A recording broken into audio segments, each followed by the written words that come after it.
20 months after my father sent me a box of handmade chocolates for Christmas. He stood in a Connecticut courtroom and blamed me for the prison sentence he had built with his own hands. By then, the Bell and Daughters sign had been taken down. The glass cases were gone, the front windows were papered over, and the man who had spent his life polishing our family name was wearing a county-issued shirt beneath his suit jacket. But on the morning of December 26th, none of that had happened yet. My father called at 8:12. I was standing barefoot in my kitchen, waiting for coffee to finish dripping, while freezing rain ticked against the windows. "How were the chocolates?" Gerald asked. Not "Merry Christmas." Not "Did you get home safely?" He wanted to know about the chocolates. "I gave them to Alyssa," I said. "She loves sweets." The line went still. I could hear a television murmuring somewhere behind him, then the sharp scrape of a chair across hardwood. "You did what?" my father shouted. The coffee machine clicked off. I set my mug down without pouring. "What was in the box?" I asked. "Before I tell you what my sister found beneath that tray, I hope you're doing well today. Stay with me, and if family secrets, hard choices, and earned justice are the stories you enjoy, please subscribe to the channel and keep listening." My father recovered quickly. He always did. Panic left his voice so cleanly that another person might have wondered whether it had been there at all. "It was a gift for you," Gerald said. "I'm allowed to be surprised when my own daughter gives away something I chose for her. You haven't chosen a Christmas gift for me in 5 years. That's exactly why it mattered." The answer came too smoothly. I pulled a yellow legal pad from the drawer beside the refrigerator and wrote the time at the top. The time was 8:12. Dad asked about chocolates and shouted when told Alyssa had them. "What brand were they?" I asked. "For crying out loud, Samantha, they were chocolates." "Did you make them?" "What kind of question is that?" "The kind you can answer." His breathing changed. Not much, just a faint drag at the end of each inhale. I had heard it across work tables at the jewelry store, whenever an appraisal came back lower than he wanted. "Call your sister," Gerald said. "Tell her not to open anything else. I'll pick up the box." What am I telling her is wrong with it? Nothing is wrong with it. You always do this. You take one awkward moment and turn it into an investigation. I pictured the blue gift box, the silver ribbon Alyssa had pulled loose at dinner, and the small white card tucked beneath the bow. It had read, "For Samantha, with Christmas wishes from Dad." "Why can't she open it?" I asked. My father ended the call. The silence afterward lasted less than a second before I called Alyssa. Her phone rang twice, then went to voicemail. I tried again and got the same result. A text arrived while I was dialing a third time. "I'm coming over, don't call Dad." That was not how my younger sister usually handled trouble. Alyssa called our father for everything, from a dead car battery to a bad review on the store's social media page. Gerald enjoyed being needed, and Alyssa had spent most of her life making sure he was. I locked the front door, then unlocked it again so she would not have to stand in the sleet. After that, I opened the note app on my phone and typed out the exchange with my father while every word was fresh. At 8:34, tires hissed against the wet street. Alyssa came through my door without knocking, carrying the chocolate box with both hands. Her cream coat hung open.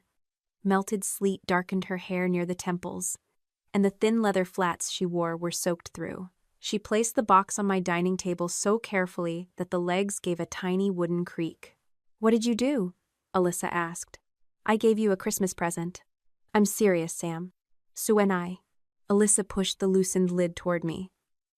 Most of the chocolates were still arranged in neat brown paper cups, though the molded tray had been lifted out and set crookedly on top. Beneath it, the bottom lining had peeled back at one corner. The box did not look empty under the tray. It looked built. 4 shallow rectangular spaces had been cut into a second layer of cardboard. 3 held black velvet pouches, each no larger than my palm. The 4th space was bare. The air in my dining room smelled of wet wool, coffee, and dark chocolate. Underneath those ordinary smells sat the faint chemical bite of fresh adhesive. "Did you take anything out?" I asked. Alyssa answered before I had finished the question. "I didn't remove anything." Her gaze dropped to the box, then moved toward the front window. "I did not accuse her, at least not yet. Tell me exactly how you found this." "The box was rocking on my counter," Alyssa said. "One corner wouldn't sit flat. I thought maybe one of the chocolates had fallen underneath, so I lifted the tray." Then I saw the bags. Did you open them? I opened one pouch. What was inside? Alyssa swallowed. There was a diamond. The word changed the room. My fingers went cold, but my thoughts became very clear. Put your hands in your coat pockets, I said. Why should I do that? Because neither of us is touching the box again. She stared at me for a moment, then shoved both hands into her pockets. I stepped back, took several wide photographs without moving the box, and included the table, the tray, the empty fourth space, and all 3 velvet pouches. Then I called Naomi Price. Naomi had represented me during a contract dispute the year before.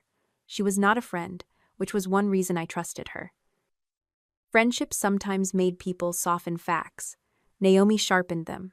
Tell me what you touched, Naomi said after I explained. The lid yesterday, but nothing today. What did your sister touch? The tray, the lining, and 1 pouch. Stop there, Naomi said. Do not examine the stones. Do not remove anything. Take no more close photographs. Call the police and tell them you may have received property connected to your father's business. I'm leaving now. Alyssa's shoulders tightened. Connected to the store? You don't know that. The pouches are the same kind Bell and Daughters uses for loose stones. That doesn't mean they came from there. No, it doesn't, I said. That's why I'm not opening them.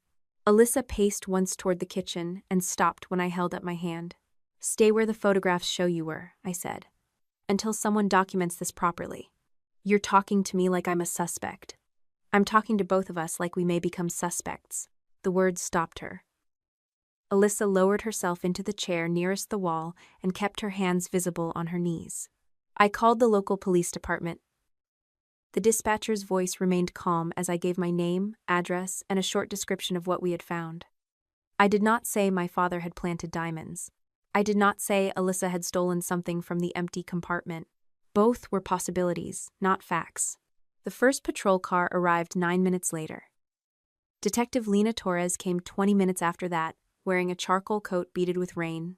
Another officer photographed the room while Torres asked us to remain in separate areas. Naomi arrived before the first pouch was opened. Torres was a compact woman with steady brown eyes and a voice that never hurried. She listened to my account, then asked Alyssa to repeat hers. From the kitchen doorway, I heard my sister explain the rocking box and the raised tray. Did you find 3 pouches? Torres asked. Yes, there were 3, Alyssa said. Was the 4th compartment empty when you opened it? A pause followed. It lasted long enough for the refrigerator motor to start humming. It was already empty, my sister replied. Torres did not challenge her. The detective simply wrote something down. The pouches were placed into separate evidence bags. I watched from several feet away as the officer sealed each one, marked the time, and initialed the labels. Only after that did Torres tell us why she had come so quickly. Bell and Daughters Jewelers had reported a burglary late Christmas morning. According to Gerald, someone had entered the store on Christmas Eve and taken 12 loose stones from the secured inventory room. Alyssa gripped the edge of her chair. Dad never told me about a burglary. You work there? Torres asked.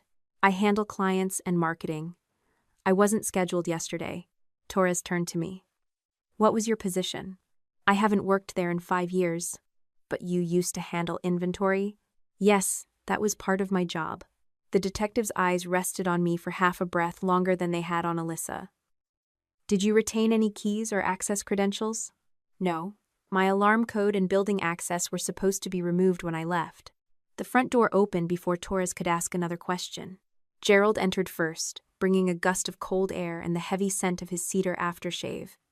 Linda followed him, one hand pressed to the collar of her wool coat. My father looked at the evidence bags on the table and stopped. It was a fine performance. His eyebrows lifted, his mouth opened, and one hand came up as if the sight had struck him in the chest. Only his gaze betrayed him. It went first to the empty 4th compartment, not to the 3 sealed pouches. Those are from my store, Gerald said. Torres stepped between him and the table. Sir, please don't approach the evidence. I'm the victim here. That will be determined through the investigation. Gerald looked at me. What have you done? Nothing since calling the police, I said. Linda stood near the door, twisting her wedding ring around her finger. She had not greeted either daughter. My father turned to Torres. Samantha still knew the alarm system.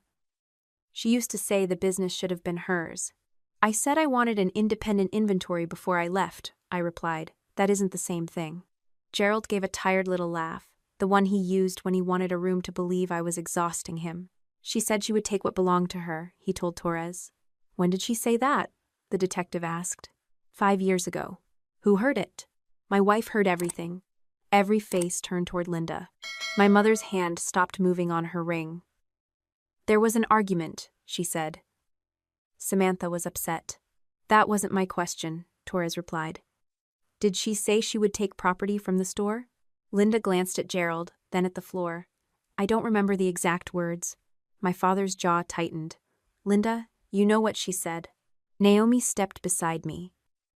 My client will answer further questions in a formal interview.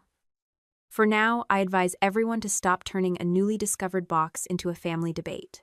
Gerald's attention shifted to her. Only guilty people need lawyers this fast. Be careful with that claim, Naomi said. Statements like that tend to age badly. For the first time that morning, the corner of my mouth almost lifted. Torres asked Gerald and Linda to wait in the living room while she finished with us.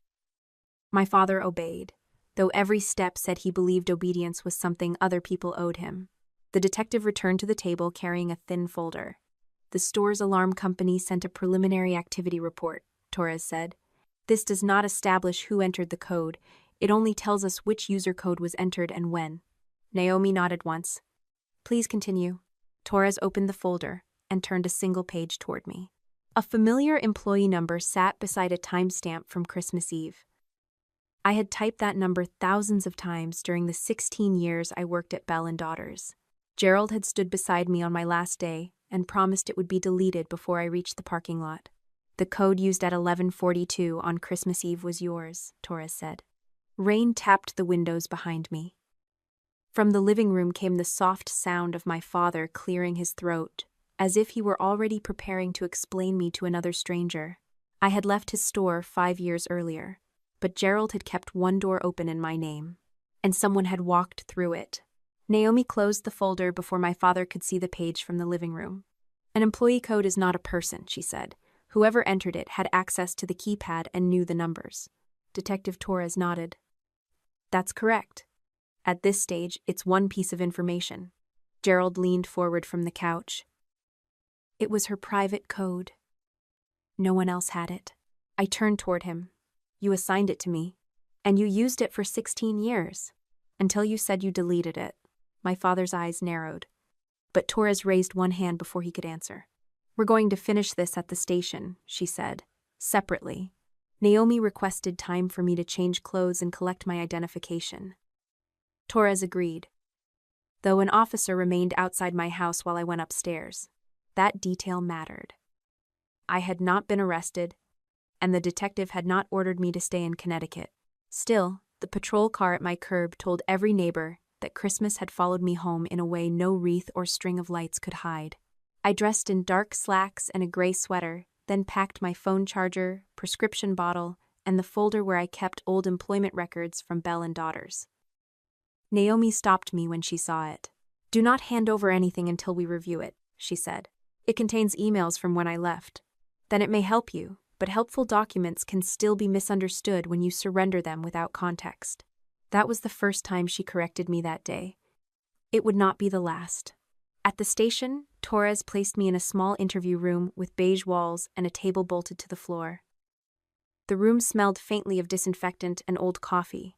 Naomi sat beside me, legal pad open, while the detective arranged several pages in front of her. Torres began with Christmas Eve. I had been at home preparing a valuation report for an estate attorney in Hartford. My building's lobby camera recorded me collecting a grocery delivery at 7:23. A video call with the attorney began at 8 and lasted until 9:16. At 10:41, I emailed him a revised inventory spreadsheet from my home network. That still leaves time before 11:42, Torres said. It does. You could have driven to the store. It takes about 28 minutes without holiday traffic. So it was possible. Possible isn't the same as proven. Torres watched me for a moment, then made a note. When did you last enter Bell & Daughters? 5 years ago, on the day I resigned. You never went back for a family event, a holiday sale, or to visit your sister? No. That's unusual. So was the way I left. The detective turned to a different page. Your father says you were dismissed after losing a client's sapphire. Naomi's pen stopped moving. I didn't lose it, I said. What happened? The velvet pouch on Torres's desk pulled me back to the repair room at Bell and Daughters, where the lights were too white and every work surface smelled of metal polish. The sapphire had belonged to an older client named Eleanor Pike. Oval cut, deep blue, just under 6 carats. She brought it in because one prong on her ring had bent. I photographed every piece before repair. That was standard procedure when I supervised inventory, though Gerald complained that I made simple jobs take too long. 3 days later, the stone on the jeweler's tray looked wrong. The color was close, but the inclusions were not. Natural stones carry tiny internal marks, no two quite alike. Eleanor's sapphire had a pale feather near one edge and a narrow line running beneath the surface. The replacement stone had neither. I checked the intake photographs twice, then asked Calvin Ross, our bench jeweler, whether the sapphire had been moved. Calvin kept his eyes on the polishing wheel. You should talk to your father, he said. Gerald was in his office with the door half closed. When I showed him the photographs, he barely looked at them. You mixed up the bags, he said. I logged the stone myself. Then you logged it wrong. The inclusions don't match. My father leaned back in his chair and folded his arms. Are you accusing someone?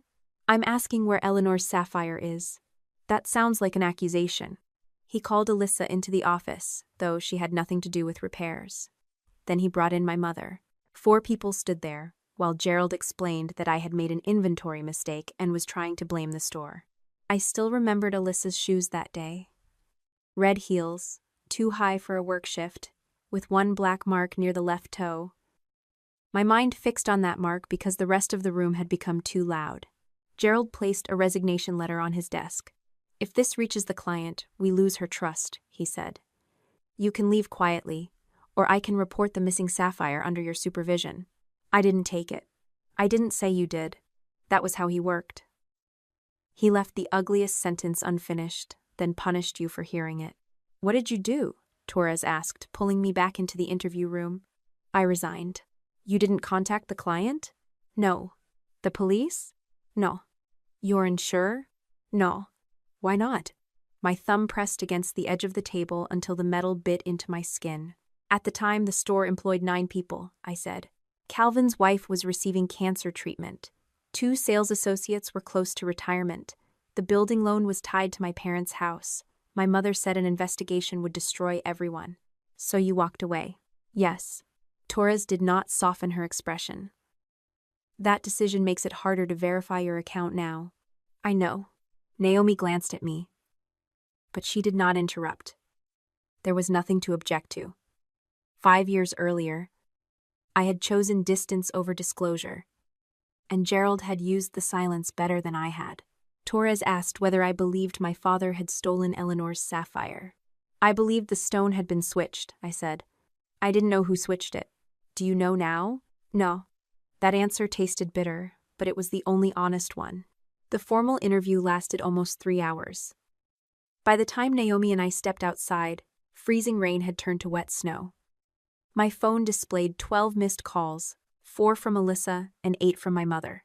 There was also an email from a longtime client named Margaret Sloan. Samantha, I heard about the Bell store. Given the circumstances, I'm going to postpone next week's appraisal. I hope you understand. Margaret's estate contained jewelry worth more than $200,000. Losing the assignment would wipe out most of my January income. I called her from the passenger seat of Naomi's car.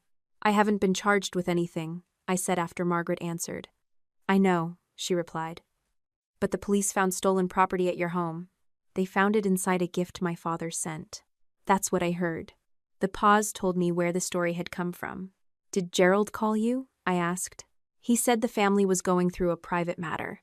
My father had spent 5 years warning people that I could not be trusted around valuable property. Now he was calling those same people before I had even left the police station. I understand your decision, I said. Margaret sounded relieved. Thank you for being reasonable. The call ended, and Naomi pulled away from the curb. You don't have to make everyone comfortable while they damage you, she said. Arguing wouldn't bring the contract back. No, but pretending it doesn't cost you won't help either. I looked out at the slush collecting along the road. What should I do? Document every canceled job. Save every message. Your father is creating a record, and so are we. At home, I found Alyssa sitting in her car across the street. She climbed out when Naomi parked, then followed us inside. Dad told the staff you planted the diamonds, Alyssa said, before removing her coat. Naomi shut the door. Did he say that directly? He said the police found store property in Sam's possession and that no one should discuss the burglary. That isn't the same statement, I said. Alyssa stared at me. You're correcting the wording now? The wording is the difference between what he implied and what he can deny later. My sister dropped her purse onto a chair. You always talk like everything is a deposition, and you always leave out the part that could hurt you. Her mouth tightened. Naomi stepped between us without moving from beside the door. This conversation ends if either of you starts making accusations. I turned toward Alyssa. There were 4 compartments. One was empty. Why did the box lean to one side? I don't know. You said it rocked on the counter. Because the bottom was uneven. The empty compartment was on the side you said was heavier. Alyssa's face changed so quickly I almost missed it. Her gaze moved toward the hallway, then back to me. You think I took something. I think your account doesn't fit the box. Maybe Dad left one compartment empty. Maybe he did. Then say you don't know. I already told the detective what happened. No, you told her a version that protects you. Alyssa grabbed her purse. This is why no one can talk to you, she said. You decide what happened before anyone finishes a sentence. And you avoid finishing sentences when the ending might cost you something? The front door shook when she slammed it. Naomi waited until the sound of Alyssa's car faded. You may be right, she said. But if she has evidence, making her defensive reduces the chance she gives it to us. I wasn't trying to make her defensive. That doesn't change the result. I walked back to the dining room. The box was gone, but a faint square of moisture remained where the evidence bag had rested. My sister lies when she's cornered, and you corner people when you're afraid they're lying. I looked at Naomi. Is this the part where you tell me to trust her? No, this is the part where I tell you to stop confusing pressure with control. Before I could answer, my mother called again. Linda's voice came through thin and breathless. Your father had chest pain. Did he go to the hospital? He took medication and lay down. Then call his doctor. How can you be so cold? I'm telling you to get him medical care. He wouldn't be in this condition if you had handled the box privately. There it was. Not a question about whether I had stolen anything. Not concern over who placed diamonds beneath the chocolates. Only anger that strangers had been allowed to see inside the family. Dad called the police about a burglary, I said. There was no private way to return possible evidence. You could have called us first. He called me first. Then he screamed because Alyssa had the box. My mother lowered her voice.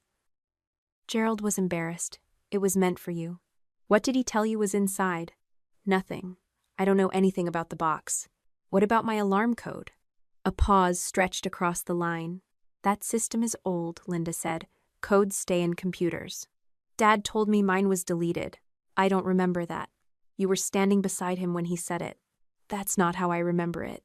I opened the legal pad from the morning and wrote her exact words beneath Gerald's.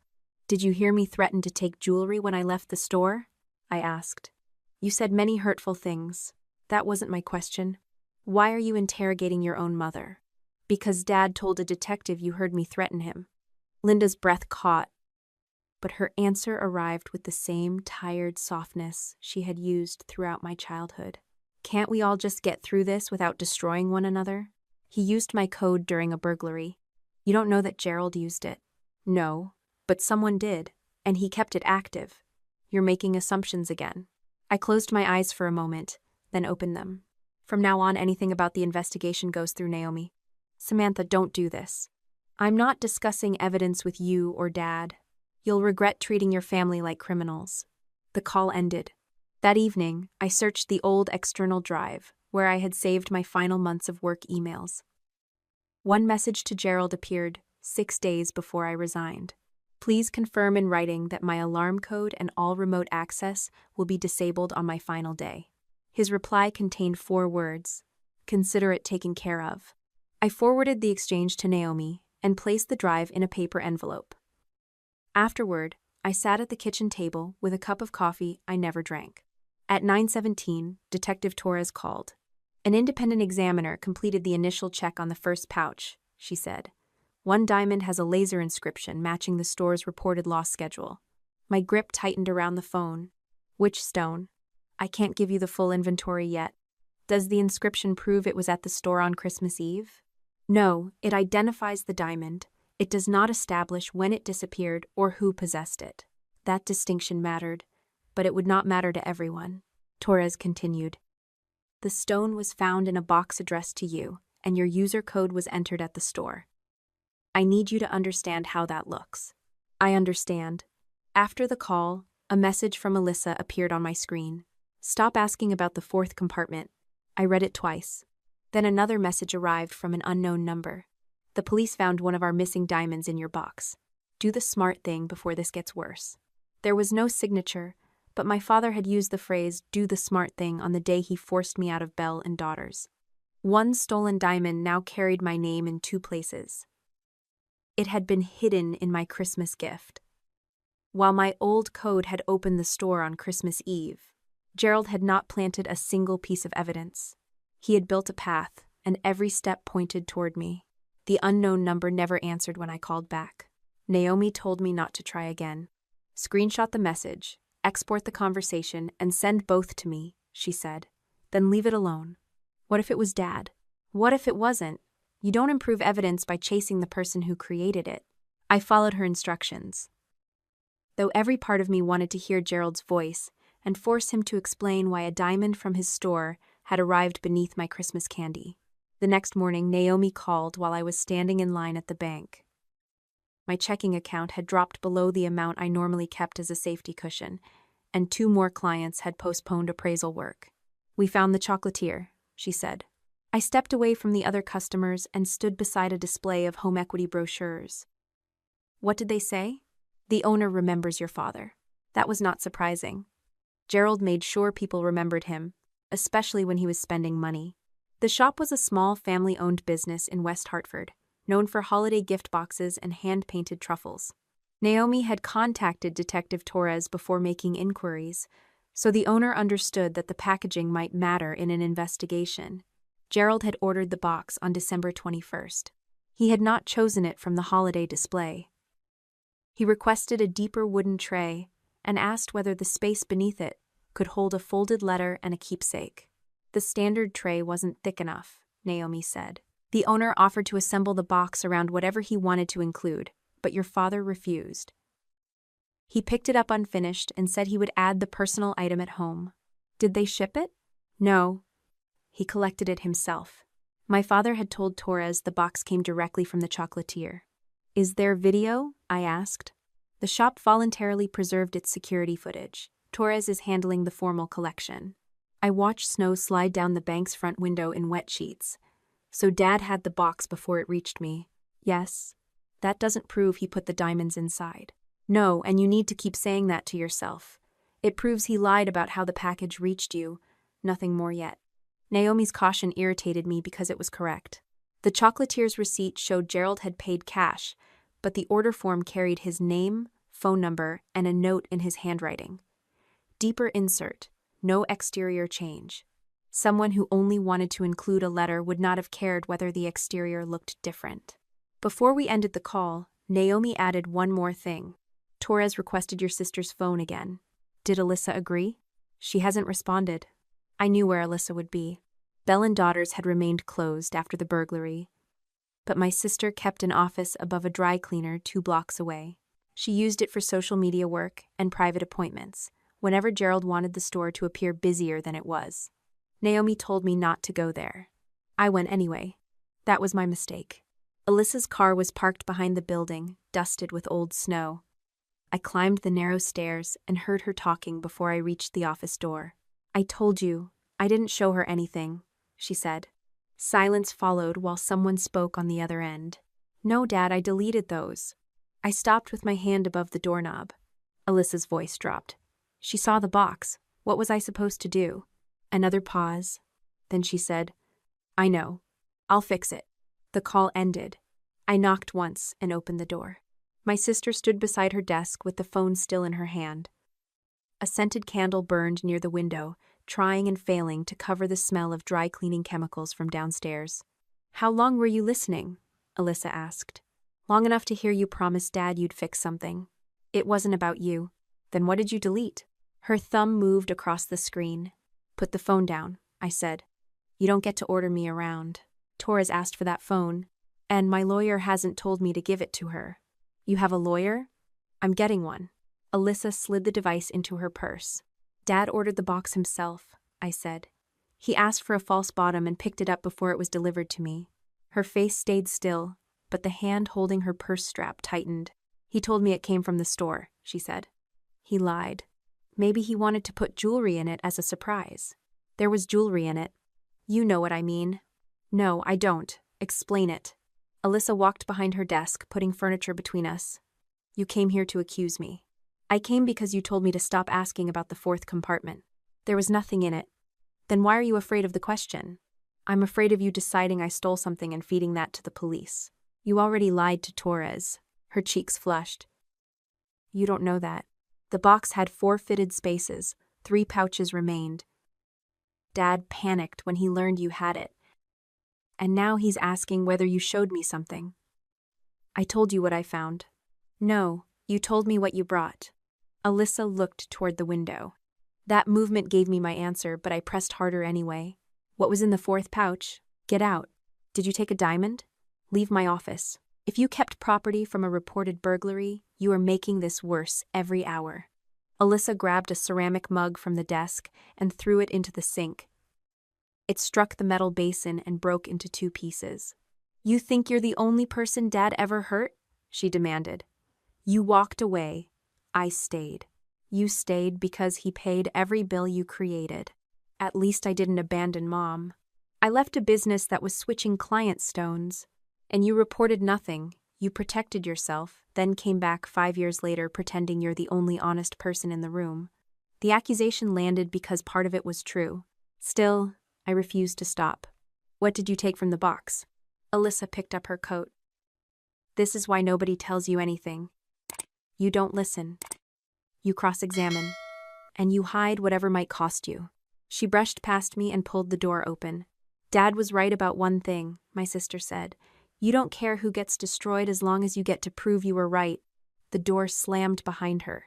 I stood alone beside the broken mug, listening to her footsteps race down the stairs. Naomi did not raise her voice when I told her what I had done. She did not need to. "You entered her workplace after I advised you not to," she said. "You overheard a call without knowing the other person's words, then confronted a frightened witness.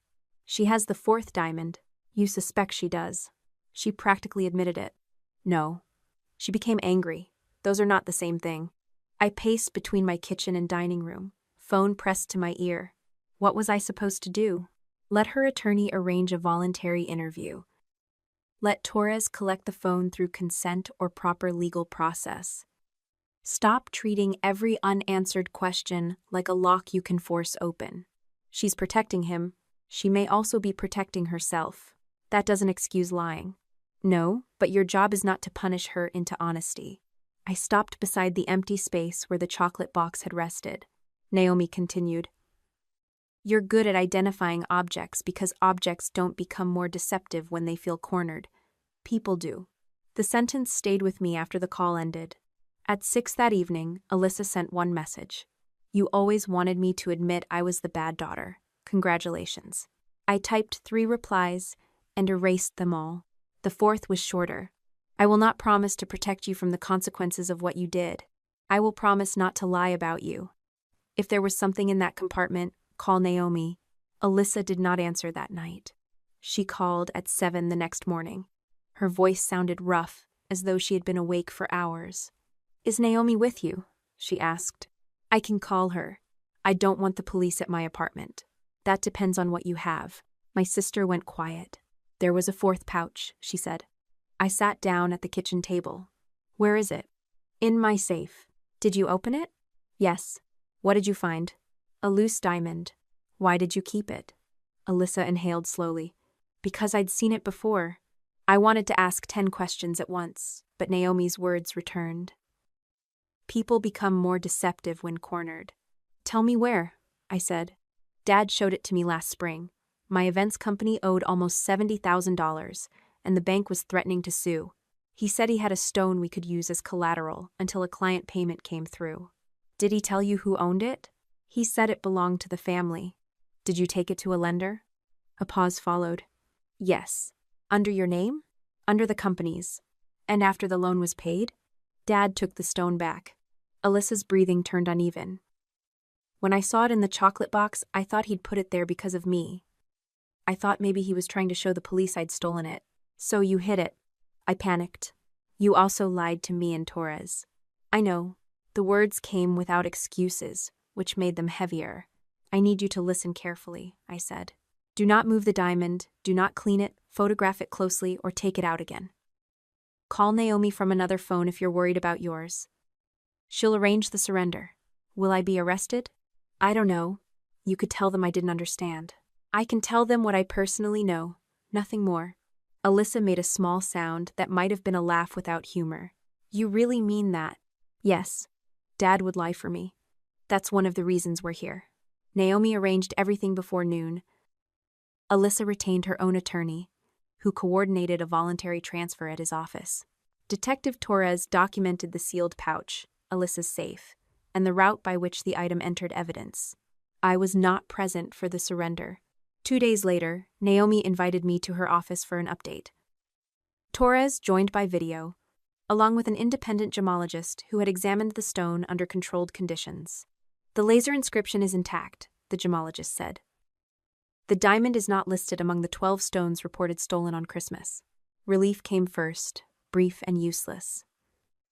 If it was not on the lost schedule, that did not explain why Gerald had hidden it. The examiner rotated a magnified image on the screen. The stone had an older European cut, with a small table and broad facets that reflected light differently from modern diamonds. Near one edge, a thin feather-shaped inclusion curved toward the center. I had seen that mark before. Not at Bell & Daughters, not in an inventory book. In a photograph, my grandmother Ruth used to wear a platinum ring on her right hand. Every Christmas, she let Alyssa and me try on pieces from her jewelry box while our mother warned us not to touch anything with sticky fingers. One year, Gerald photographed me holding the ring beneath a lamp. The diamond had caught the light, and the feather inside it looked like a tiny white branch. That stone belonged to my grandmother, I said. Torres leaned closer to her screen. Do you have documentation? Possibly. My mother said the ring was sold 5 years ago. Why was it sold? To cover losses after the sapphire incident. No one spoke for a moment. Gerald had told the whole family that my mistake cost them Ruth's ring. Linda repeated the story whenever I questioned why my parents had cut me out of family decisions. Naomi asked whether I had photographs or an old appraisal.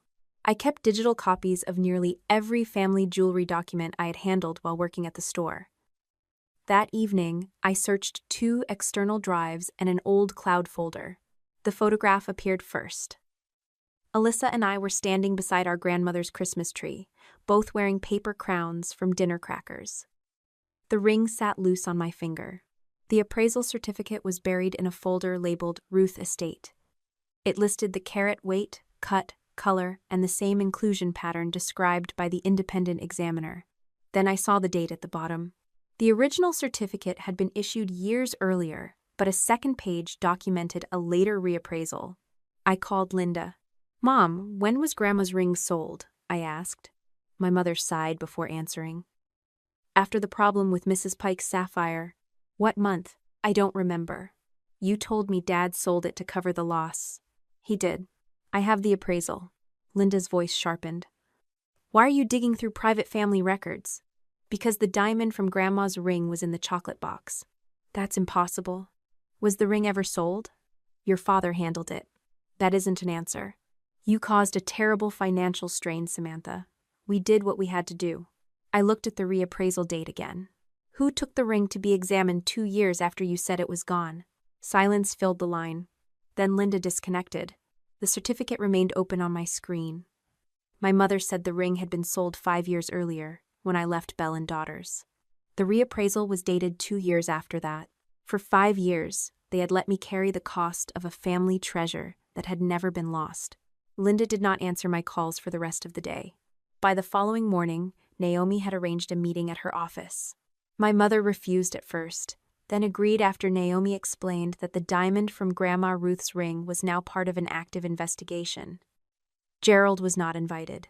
Linda arrived 10 minutes late in a camel-colored coat and pearl earrings, dressed as if she were attending a church luncheon, instead of explaining why she had let one daughter carry a lie for 5 years. She sat across from me without taking off her gloves. "This has gone far enough," she said. Naomi closed the conference room door. "Mrs. Bell, you are here voluntarily. Samantha has several questions, and I advise you to answer only what you know to be true." My mother looked at her, then back at me. "I don't need legal advice to speak to my own child." "You may need it to speak about property now held as evidence," Naomi replied. The overhead lights reflected off Linda's wedding ring as she twisted it around her finger. I placed a copy of the reappraisal certificate on the table. "Was Grandma's ring ever sold?" I asked. Linda pressed her lips together. "Your father handled the finances. Was it sold?" The family was under terrible pressure after the sapphire went missing. "That isn't what I asked." Her fingers stopped moving. "The setting was not sold," she said at last. A soft click came from Naomi's pen. "What happened to the diamond?" I asked. "Gerald removed it." "When?" "After you left the store." "And what did he do with it?" My mother glanced toward Naomi. "He said he could use it as temporary security for a business loan. So the ring was never sold to cover a loss I caused." "You were responsible for the inventory problem." "The sapphire was not lost under my supervision." "That's your version." I slid the certificate closer. "This stone was reappraised 2 years after you told me it was gone. You knew the setting still existed. You knew Dad had the diamond." Linda's face tightened. "I knew some of it." "How much?" "Enough to understand that the business was struggling." "Did you know he blamed me for selling Grandma's ring?" "He didn't blame you. He said your departure created expenses. He told me my mistake forced him to sell it. You had already decided we were the enemy." I sat back and looked at the woman across from me. Linda's hair was smooth, her makeup careful, and the gloves remained buttoned at her wrists. She had prepared herself to survive the conversation without letting any part of it touch her skin. "You let me believe I cost Grandma's ring?" I asked. My mother's gaze shifted to the certificate. "Your father said you were already leaving," she replied. "I didn't see what telling you would change." The room went quiet except for the low hum of the heating vent. "It would have changed what I believed about myself," I said. Linda blinked several times. For one brief second, her mouth softened, and I thought she might apologize. Then she leaned forward. "Your father could lose everything," she said. "The store, the house, his health. Is proving a point worth that?" "This is not about a point. It has always been about being right with you." Naomi set down her pen. "Mrs. Bell, your husband reported a burglary. Diamonds connected to his store were found in a box he personally delivered. A family stone was hidden with them. And your daughter's old alarm code was used. Those facts exist whether Samantha discusses them or not." Linda's eyes filled, but no tears fell. "Gerald has chest pains every night." "Then he should see a cardiologist," I said. "You sound like a stranger." "You asked me to carry a lie because the truth was inconvenient. You don't get to complain that I've changed." My mother pulled off one glove, then the other, placing them in her lap with exact care. "What do you want from me?" she asked. "The truth, when investigators ask for it." "And after that?" "I don't know." She looked wounded by the answer, as if uncertainty were cruelty. "Until this investigation is over, all communication about the store, the diamonds, or Dad goes through Naomi," I continued. "Do not come to my house without calling. Do not ask Alyssa to carry messages. Do not tell me I am responsible for Dad's health." Linda gathered her gloves. "You're cutting off your own mother at the worst time of her life." "I'm limiting contact with someone who gave a detective a false version of what I said. I never accused you of stealing. You stood beside the man who did." My mother rose from the chair. "Someday you may need your family. I needed one 5 years ago." She left without looking back. The door had barely closed when Naomi turned to me. "You did well." I wanted her to say she was sorry. "That was not likely today." "I know." The words sounded flat. My hands did not. I tucked them beneath the table until the shaking stopped. That afternoon, I received a text from a number I recognized but had not seen in years. The sapphire was never lost. The sender was Calvin Ross. Calvin had worked at Bell & Daughters longer than I had. He repaired engagement rings, rebuilt antique settings, and could identify most precious metals by the sound they made against his bench. After my resignation, he ignored every email I sent. I showed the message to Naomi. "Do not ask leading questions," she said. "Arrange a meeting in public. Tell Torres before you go." Calvin chose a diner beside Route 44, the kind with cracked vinyl booths and a pie case near the register. When I arrived, he was already seated in the back, stirring coffee he had not tasted. He looked older than I remembered. His shoulders had narrowed, and the skin around his eyes had the gray cast of someone who had spent years sleeping badly. "You brought your lawyer?" he asked when Naomi sat beside me. "I brought someone who will remember every word correctly." Calvin gave a tired nod. A waitress poured coffee for us, then left. He watched her cross the room before speaking. "Eleanor Pike's sapphire was real when it came in," he said. "You logged it right. What happened after that?" "Gerald removed it from the repair envelope." "Did you see him?" "I saw the stone on his desk. Later he gave me a synthetic sapphire and told me to reset it." My fingers tightened around the warm ceramic cup. "Did he say why?" "He said Eleanor would never know the difference. And when I found the mismatch," Calvin looked down. "He told me to keep my mouth shut." "Why did you?" His spoon clicked against the saucer. My wife had just started treatment. Gerald loaned me money for the deductible, then added me to the store health plan when she reduced her hours. I owed him more than I could repay. "That does not explain why you let him blame me." "No," Calvin said. "It doesn't." The answer carried no excuse, which was more than my mother had offered. "Where did the real sapphire go?" Naomi asked. "I don't know. Gerald moved stones through different trays and changed tags. Sometimes they returned, sometimes they didn't." "Did you alter records?" "Not the computer records. I replaced labels and reset stones." "Will you give a formal statement?" Naomi asked. Calvin rubbed both hands over his face. "Not yet." "Why contact Samantha if you won't speak officially?" "Because Gerald told everyone she lost that stone." "She didn't. An unofficial confession does not clear her," Naomi said. "I know." Calvin reached into his jacket and placed a small flash drive on the table. "I saved workbench photographs," he said. "Not everything. Enough to remember what I handled." Naomi did not touch it. "We will arrange a documented transfer," she said. "Keep possession until then." Calvin's eyes moved to me. "I should have said something 5 years ago." "Yes," I replied. He flinched, but I did not soften the answer. A few minutes after leaving the diner, Naomi's office received a call from Miriam Hale. I remembered Miriam as a quiet widow in her late 60s who wore her husband's wedding band on a chain around her neck. She had brought her anniversary ring to Bell & Daughters 6 months earlier because one of the prongs had snagged on a sweater. "My diamond looks different," she told me over the phone. "Gerald said my eyesight had changed." "What looks different about it?" "It doesn't catch the light the same way, and there's a dark speck I never saw before." "Do you have the original certificate?" "Yes."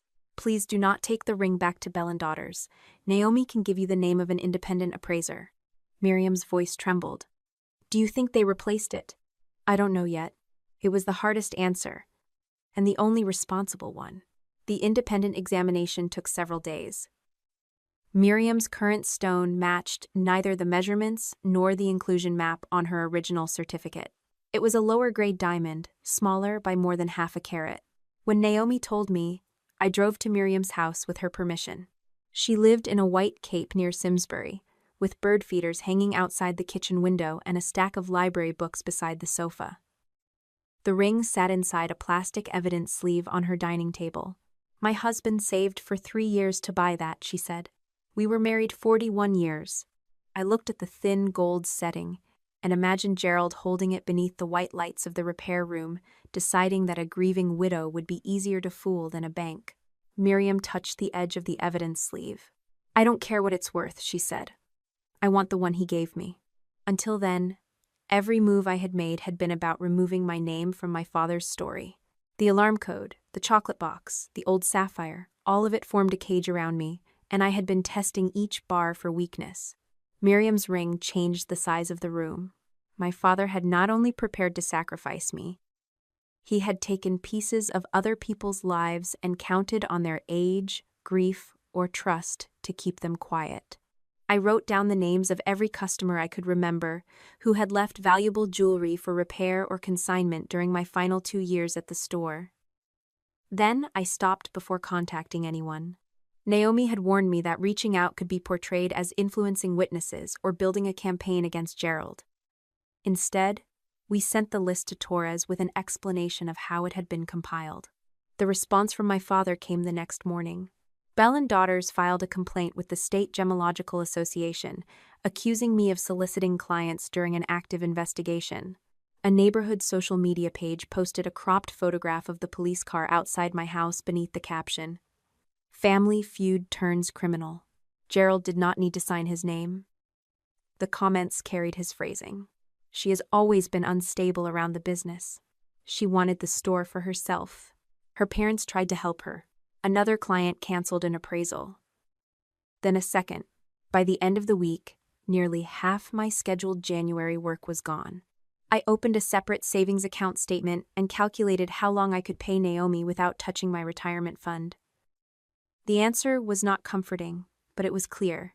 I transferred money from the reserve I had built over 11 years and documented every legal payment.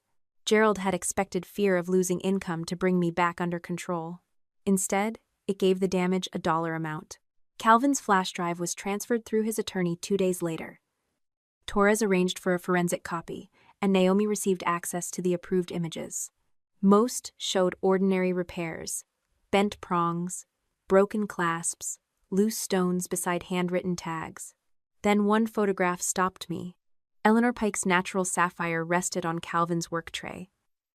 The pale feather near the edge was visible beneath the bench light, as was the narrow internal line I remembered. A date stamp appeared in the lower corner. The photograph had been taken 11 days after I resigned from Bell and Daughters. The sapphire had never been missing while I controlled the inventory. It had remained inside my father's store after he forced me out and told the entire community I could not be trusted. Gerald had known I was innocent from the beginning. The photograph of Eleanor Pike's sapphire did not prove where Gerald had sent it, but it proved something almost as important. He had built my disgrace around a stone that was still inside his store. Naomi forwarded the image and its metadata to Detective Torres, while Calvin's attorney arranged a formal interview. I expected that to bring immediate relief. Instead, Torres called the following afternoon and reminded me that a photograph could establish possession on a certain date without explaining what happened afterward. "We have to build the timeline, one transaction at a time," she said. "I understand. Do you?"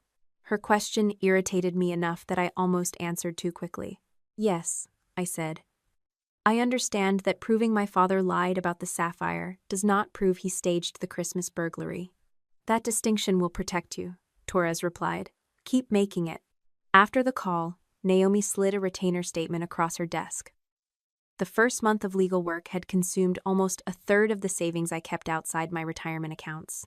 I paid it that afternoon. It hurt, but I did not raid my future or ask anyone in my family for help. Gerald had spent years making money feel like a leash. I refused to hand him another one. Alyssa contacted me 2 days later through her attorney. She wanted to meet. Naomi arranged for all 4 of us to sit in a conference room at the attorney's office. Alyssa wore a black turtleneck and no makeup, which made the pale circles beneath her eyes impossible to miss. A thick envelope rested on the table in front of her. "I brought records from my events company," she said. Her attorney placed one hand over the envelope.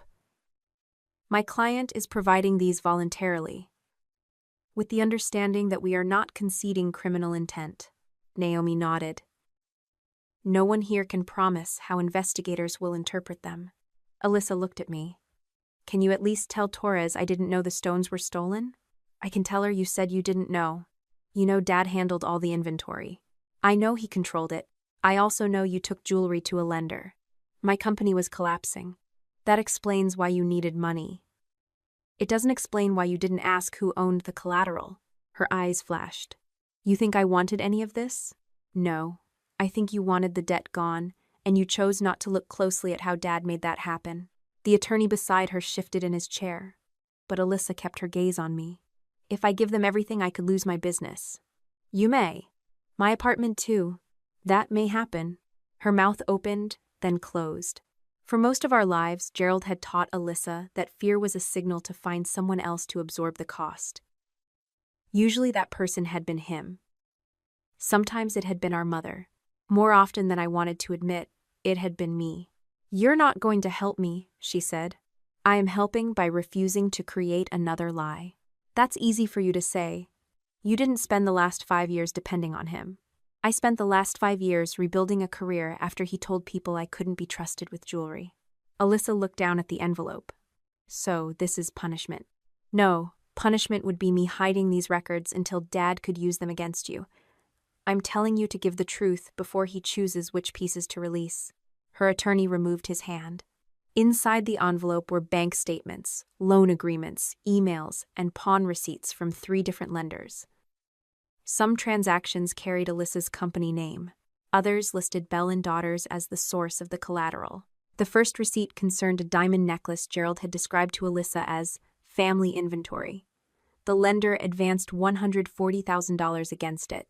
Most of that money went directly into the store's operating account. $22,000 paid an overdue balance for Alyssa's events company. She had signed both transfers. "I told myself it was part of my compensation," Alyssa said. "Did Dad tell you that?" "He said the store owed me after I brought in new clients." "That isn't the same thing." "I know that now." A second transaction involved an emerald bracelet. A third concerned a loose diamond that Gerald claimed belonged to an estate the store had already purchased. Each time, Alyssa had delivered the property and collected paperwork. Each time, Gerald directed the money. "You kept copies," Naomi said. "I thought I might need proof that he approved everything." "You knew enough to protect yourself from him," I said. Alyssa looked at me without answering. That silence did not make her innocent. It made her human in a way I had resisted seeing. She had trusted our father when it benefited her, feared him when it did not, and saved records because some part of her knew both things could be true at once. Her attorney arranged to provide the documents to Torres and the insurance investigators under a formal agreement. No one promised Alyssa immunity. She would receive credit for cooperation if she told the truth, but she remained responsible for the money she had used. When the meeting ended, my sister stopped beside the elevator. "Do you hate me?" she asked. The question caught me off guard. "No. You don't sound very convincing. I don't know what our relationship is going to be after this." "That means yes. It means I'm not going to promise forgiveness before I know the whole truth." The elevator doors opened. Alyssa stepped inside, then faced me. "Dad would have said whatever made me feel better. That's why you should stop measuring love by how quickly someone removes consequences." The doors closed between us. 3 days later, I met Evan Cole. Evan was a forensic accountant, retained by the insurer after the Christmas claim raised questions. He had the dry voice of a man who trusted spreadsheets more than people, and he wore reading glasses on a cord that tapped his shirt buttons whenever he leaned forward. Naomi joined me at his temporary office inside the insurer's Hartford building. Detective Torres attended by video. Evan had created a large timeline from purchase records, repair tickets, consignment agreements, bank deposits, pawn receipts, and Gerald's insurance claim. Colored markers covered the wall. "Your father reported 12 stones and pieces of jewelry missing on Christmas Eve," Evan said. "We are testing whether each item was physically present at the store immediately before the alleged burglary." He pointed to a line marked with the emerald bracelet Alyssa had pawned. "The store's claim states this bracelet was taken on December 24th. "It was pledged in June," I said. "Correct. The lender still had it on Christmas Eve." "So Dad claimed insurance on property that had already left the store." "That appears to be the case, but we're confirming whether the loan was later redeemed." Evan moved to another line.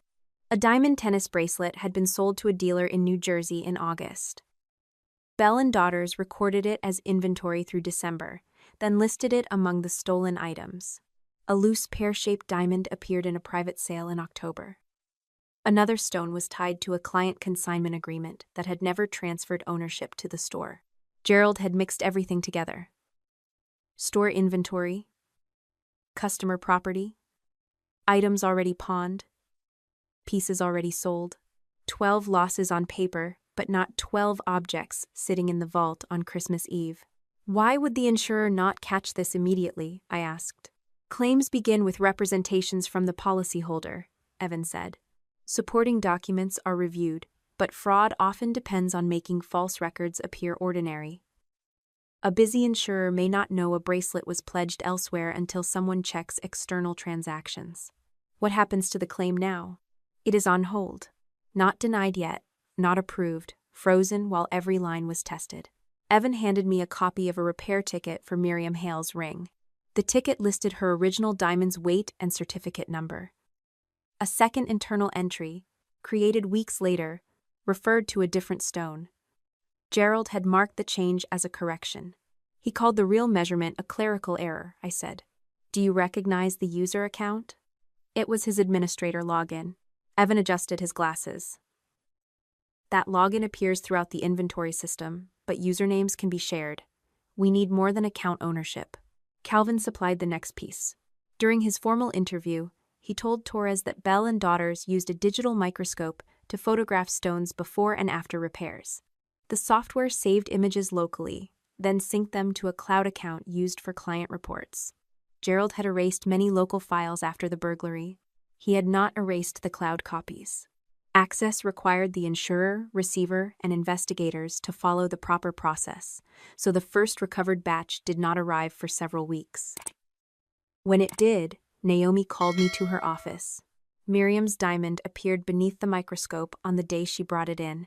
The old certificate number sat beside the image, while the same feather-shaped mark shown on her original appraisal curved near the stone's edge.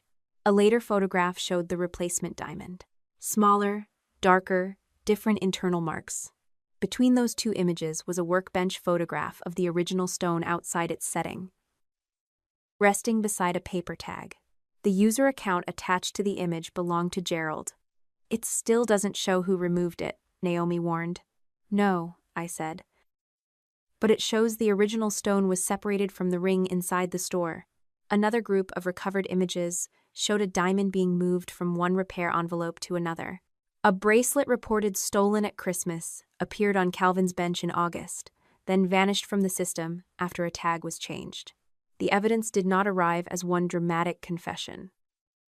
It came in dull file names, timestamps, and photographs no one had meant to preserve. That made it harder for Gerald to dismiss. By then, the insurer had appointed Evan to work with a court-approved receiver who would oversee the store's remaining assets. Bell and Daughters stayed closed, and employees received limited pay from restricted accounts while ownership disputes were sorted out. Gerald called each development an attack. A former sales associate forwarded me an email he had sent the staff. Samantha has persuaded outsiders to dismantle the business her grandfather built. Do not cooperate with unauthorized requests. The receiver, insurer, and police were not outsiders. They were the people Gerald had invited into his life the moment he filed a claim. Near the end of January, Evan asked me to review several old certificate formats. I did not authenticate the evidence or handle original files. My role was limited to explaining how Bell and Daughters recorded stones during the years I supervised inventory. One document stopped me. It was the schedule Gerald submitted with the insurance claim. 12 numbered entries listed weights, values, certificate details, and ownership categories. All 12 stones had laser inscriptions or identifying documentation. Nothing had been left blank. 3 entries, however, did not connect to any purchase invoice, client consignment form, estate acquisition, or repair intake. They existed inside Bell and Daughters' inventory system, but there was no original record showing how the store had legally obtained them. Ghost inventory, Evans said. Real stones with manufactured ownership, possibly. We know the certificates are real. We don't yet know why the business claimed ownership. The 3 stones had been included in the Christmas loss schedule with full identifying details. Gerald had reported them stolen and assigned them high values, but there was no clean source document beneath any of them. I studied the certificate numbers. One looked familiar from the 4th pouch, though it was not the same stone. Another appeared in an old handwritten notebook Calvin had preserved. Beside all 3, Gerald had once written a single word. Hold. Could those stones still exist? I asked. If they were never sold or pledged, Evan replied, yes. Then why report them stolen? To collect insurance money, hide their original owners, or both. Torres spoke from the video screen. We do not assume he retained them simply because we haven't located a sale. I'm not assuming, I said. I'm asking where they came from. That is the right question. Evan opened the file history for the claim schedule. Gerald had submitted it on December 26th, after reporting the burglary. On its face, the timing looked normal. Then Evan displayed the metadata from the original document. The first version had been created on December 22nd, 2 days before anyone supposedly broke into Bell and Daughters. I leaned closer to the screen. Could it have been a routine inventory list? That was our first question, Evan said. It was not labeled inventory. The original file name was Christmas Loss Schedule. The first draft already identified the same 12 items as missing. A later version added insurance values. Another inserted the police report number. The list of stolen property itself did not change. Gerald had known which pieces would disappear before the burglary occurred. The emerald bracelet was sitting in a lender's vault. The tennis bracelet had been sold months earlier. Miriam's original diamond had been removed from her ring, while 3 fully documented stones existed only as assets Gerald claimed to own. Christmas Eve had not created the loss. It had given my father a date to place on years of it. By the first week of February, Bell and Daughters still had diamonds in its name, but almost no money it could legally spend. The insurer had frozen Gerald's claim. The bank restricted withdrawals from the store's operating accounts, and the court was considering whether to place the remaining assets under a receiver's control. Employees received 1 reduced paycheck from funds the bank approved, then nothing while the lawyers argued over what belonged to the business and what belonged to customers. Gerald told everyone the same story. His eldest daughter had turned a family misunderstanding into a government investigation because she wanted revenge for losing her job 5 years earlier. I knew the wording because 3 former employees forwarded me copies of the email. Each version contained the same closing line. Please remember that loyalty matters most when a family is under attack. On Wednesday morning, I left Naomi's office and found Carol Winslow waiting beside my car. Carol had worked the front counter at Bell and Daughters since I was in college. Her silver hair was tucked beneath a knitted hat, and the cuffs of her navy coat were frayed. She stood with both hands wrapped around a paper cup that had gone soft from the heat inside it. You have some nerve, she said. I stopped several feet away.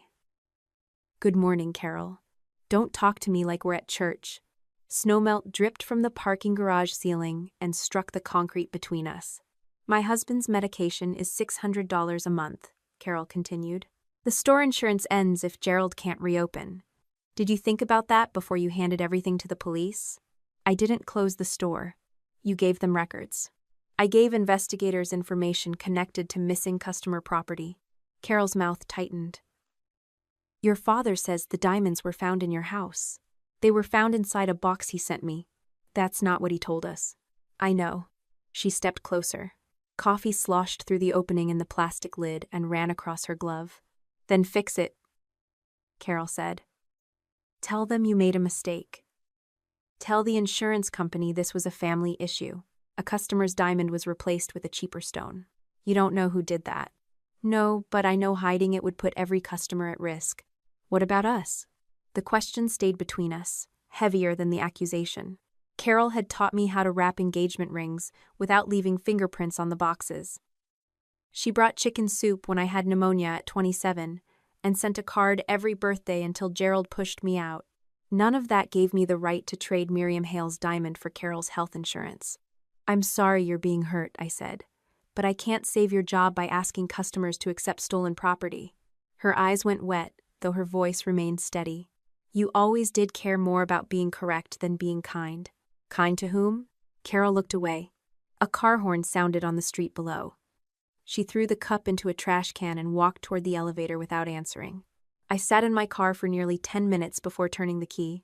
The easier choice would have been to blame Gerald out loud, list every altered record, and tell Carol exactly where her loyalty had taken her. Most of the evidence was not public, and some of it had not been fully verified. Using it to win an argument could have damaged the investigation and turned a frightened employee into another person Gerald could claim I had influenced. So I drove home with her accusations still sitting in the passenger seat. Naomi called before I reached my building. My office received a proposal from your father's attorney, she said. You need to read it here, not alone. Is he offering to confess? No, that would have been out of character. Come back. Gerald's attorney, Martin Shaw, had sent a 6-page confidential settlement proposal. The language was polished enough to make extortion resemble estate planning. Under the proposal, I would issue a statement saying I could not determine who placed the diamonds inside the chocolate box. I would add that Alyssa had possessed the box overnight and might have acted without Gerald's knowledge. In return, my father would transfer a controlling interest in Bell and Daughters to me. Gerald would step down as president. I would oversee an internal review, negotiate with customers, and help the business reopen under new management. The family would decline further public comment, and everyone would work toward a private resolution. One paragraph described the offer as the fulfillment of Gerald's lifelong wish that his eldest daughter carry on the Bell legacy. I read that sentence 3 times. When I was 22, I used to arrive at the store before sunrise and sit at Gerald's desk before anyone else came in. I would run my fingers over the brass nameplate and imagine my own there one day. Not because I wanted his chair, but because I believed I could make the business cleaner, more accurate, and less dependent on whatever story Gerald needed people to believe. For 16 years, I learned every part of the operation. Inventory, appraisals, insurance schedules, estate purchases, repair intake, customer disputes. Then my father pushed me out and handed the front of the business to Alyssa, whose greatest skill was making wealthy clients feel remembered. Now he was offering me everything I had once wanted. Naomi watched from across the table. Say it, I told her. This is not a gift. I know. You're still considering it. I'm considering what could happen to the employees if I refuse. You're considering whether you can repair the store. I closed the proposal. Maybe I can. Then we should discuss what you would actually receive. Naomi pulled a yellow pad toward her and wrote as she spoke. The store had outstanding commercial loans. Customer claims remained unresolved. The insurer might seek recovery for investigative costs. The receiver could challenge transfers made before insolvency. If I accepted control while knowing the records were unreliable, every later certification would carry my name. You would inherit the liabilities along with the shares, Naomi said. Your father could argue that you reviewed the books, accepted ownership, and confirmed the business could continue. I would conduct an independent audit. With what money? The store assets. Some of those assets may belong to customers. I leaned back. Naomi tapped the second page of the proposal. He also wants you to suggest Alyssa may have placed the diamonds in the box. I wouldn't say that. Then there is no deal. He could revise it. He could. He could also disclose every missing item, identify every owner, and cooperate with the receiver. He is not offering any of that. The office radiator knocked behind me. He's transferring the problem, I said. Yes. Along with the Bell name. That name is part of the problem. The proposal had been written to look like an inheritance. In practice, Gerald wanted my signature beneath a ruined balance sheet, and my voice attached to a new suspect. If the store survived, he could say he had handed it to me out of love. If it collapsed, the failure would end under my management. I asked Naomi to draft a rejection. No counteroffer? She asked. None. What reason should we give? The proposal requires me to make statements I cannot support and accept liabilities that have not been disclosed. Naomi nodded. Clean and sufficient. I signed the letter that afternoon. Gerald called less than an hour after Martin Shaw received it. I let the call go to voicemail. You've spent your whole life complaining that I never gave you a chance, my father said in the recording. Now I put the store in your hands, and you're too proud to take it. When those employees lose their homes, remember this was your choice. He ended the message without mentioning the customers whose jewelry had disappeared. Linda arrived at my office the following morning. She had ignored the contact limits I set, but she did not come to discuss Gerald's health. My mother carried a manila folder filled with mortgage documents. Your father says you rejected the store, she said. I rejected his conditions. Martin said it was a generous offer. Martin is Dad's lawyer. Linda placed the folder on my desk. The house secures part of the commercial loan. I know. If the bank accelerates it, we could lose everything. The colonial house in Avon had 4 bedrooms, a stone fireplace, and a dining room Linda redecorated every 3 years. My parents had bought it when I was 13. Gerald called it proof that Bell and Daughters had raised the family into a better life. "Did you know Dad pledged the house?" I asked. "I signed the documents." "Did you understand them?" "I understood that the store needed support." "How much does the bank claim is outstanding?" Linda looked at the folder. "A little over 700,000. The number settled between us." "What are you asking me to do?" "You have equity in your condominium and retirement savings. The bank may accept a personal guarantee if you take control of the business. You want me to put my home and retirement behind Dad's debt. I want you to keep your mother from becoming homeless. You have not received a foreclosure notice. The lawyer says it could happen. Then you need independent financial advice. I need my daughter." "You're asking for a guarantor?" Linda recoiled as though I had insulted her. "We paid for your college. I repaid the education loan you gave me. We raised you. That does not make me responsible for debts you signed." Her hands flattened against my desk. "Family members help one another. Then Dad can disclose every asset and transaction. Alyssa can account for the money she received. You can cooperate with the receiver. After that, an advisor can tell you what options remain. You know what cooperation will do to Gerald. I know what silence did to everyone else." Linda stared at me, and the familiar tremor entered her voice. "Your father made mistakes because he was trying to keep the store alive. Miriam Hale's husband did not save for 3 years so Dad could use her diamond as a business loan. This is not about that woman. That is exactly who it is about." My mother pulled the mortgage papers back into the folder. "If we lose the house, I will know you could have prevented it. You will know I refuse to risk my future without truthful records. So you're abandoning us. I will pay for 1 meeting with an independent financial counselor.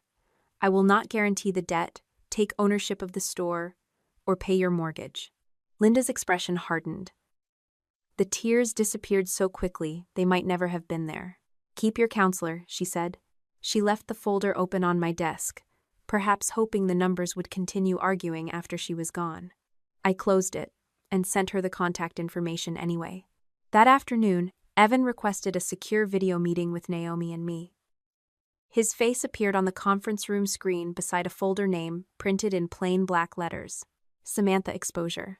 The files had been recovered from a backup associated with Gerald's office computer.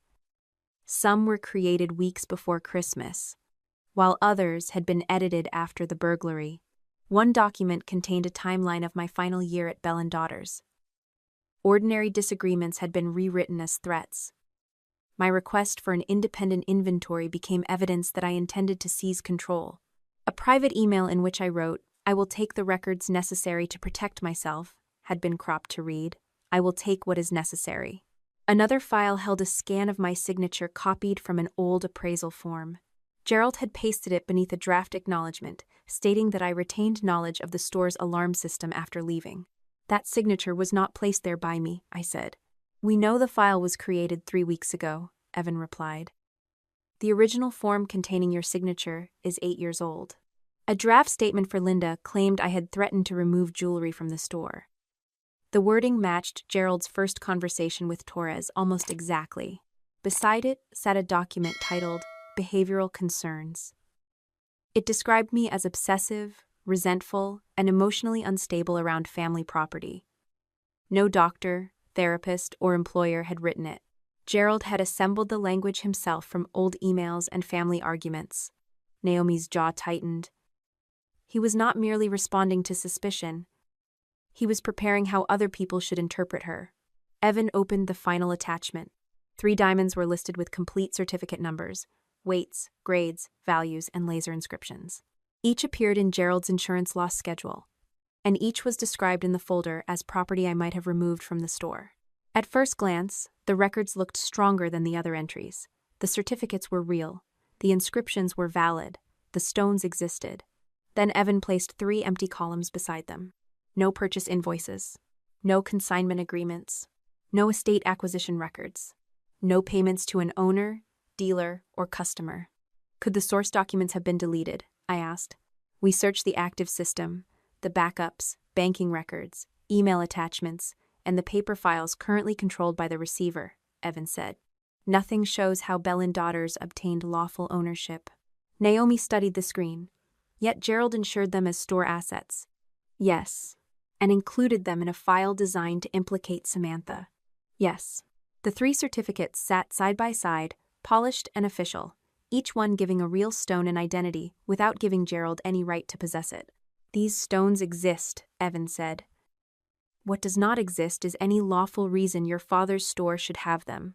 I looked at the 3 laser numbers until they seemed carved into the screen. Gerald had placed them inside the story he prepared against me. But no sale, customer, estate, or legitimate transaction led them into Bell & Daughters. Somewhere beyond those certificates were 3 real diamonds and 3 missing histories. My father had already decided where the blame would go. We still did not know where he had put the stones. The second folder appeared 3 days after Evan showed us the 3 diamonds with no lawful ownership trail. Its name was Alyssa Unauthorized Transfers. Evan opened it during a secure meeting with Naomi, Detective Torres, and an assistant district attorney named Rachel Monroe. Rachel had a calm, narrow face and a habit of removing her glasses before asking a question she already expected someone to avoid. The documents inside looked convincing at first. There were photographs of Alyssa entering 2 pawn shops. Copies of loan agreements carried her signature. Emails showed her asking Gerald when money would reach her events company. A spreadsheet listed transfers from Bell & Daughters into her business account, followed by payments toward credit cards, rent, and a car loan. Anyone seeing only those pages could have concluded that Alyssa had used the jewelry store as her private bank. Then Evan showed us what Gerald had removed. One email began with Alyssa asking, "Are you sure the necklace belongs to the store?" Gerald's reply was missing from the folder, but forensic recovery found it elsewhere. "Stop worrying," I approved it. Another message included instructions from Gerald telling her which lender to use, what value to request, and which description to give if anyone asked about the owner. Those lines had been cropped out. He was building a version in which she acted alone, Naomi said. Rachel put her glasses on the table. "When were these documents assembled?" "Some were collected months ago," Evan replied. "The folder itself was created after Christmas. Several files were edited after Mr. Bell began telling investigators Samantha was responsible. Gerald had not chosen between us when the chocolate box left his hands. He had prepared one story with my old alarm code, and another with Alyssa's pawn records. Then waited to see which daughter would be easier to sacrifice. I asked Evan to send the full folder to Alyssa's attorney. Naomi looked at me. "You understand it may increase her exposure. She needs to see everything. You could let her attorney decide what to show her. That would repeat what Dad did. Give her selected pieces, then call the result protection." Rachel studied me from across the screen. "Do not contact your sister alone about the evidence." "I won't." The meeting ended shortly after noon. By 4, Alyssa's attorney had arranged for us to meet the next morning in his office. My sister arrived carrying a large leather tote and a paper cup she never opened. She sat across from me while her lawyer placed printed copies of Gerald's folder between us. At first, Alyssa flipped through the pages quickly. Her expression hardly moved until she reached a photograph taken outside a pawn shop in New Haven. "That was the emerald bracelet," she said. Her attorney pointed to the next page. "Keep reading."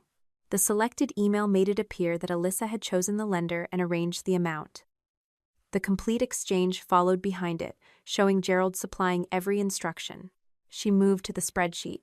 A column labeled "Personal Use" listed $48,000 beside her name. "That isn't right," Alyssa said.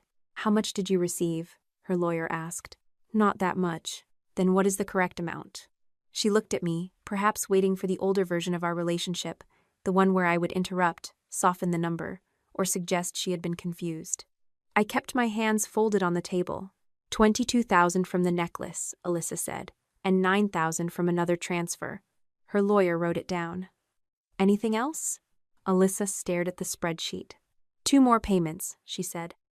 One covered my office lease. The other paid a vendor who was threatening to sue me. Neither transaction appeared in the records she had previously surrendered. Her attorney removed his glasses. "Why did you withhold them?" "Because I thought the first set was enough." "Enough for what?" "To prove Dad told me what to do." "That was not my question." Alyssa's fingers tightened around the paper cup. The lid bent inward with a soft crack.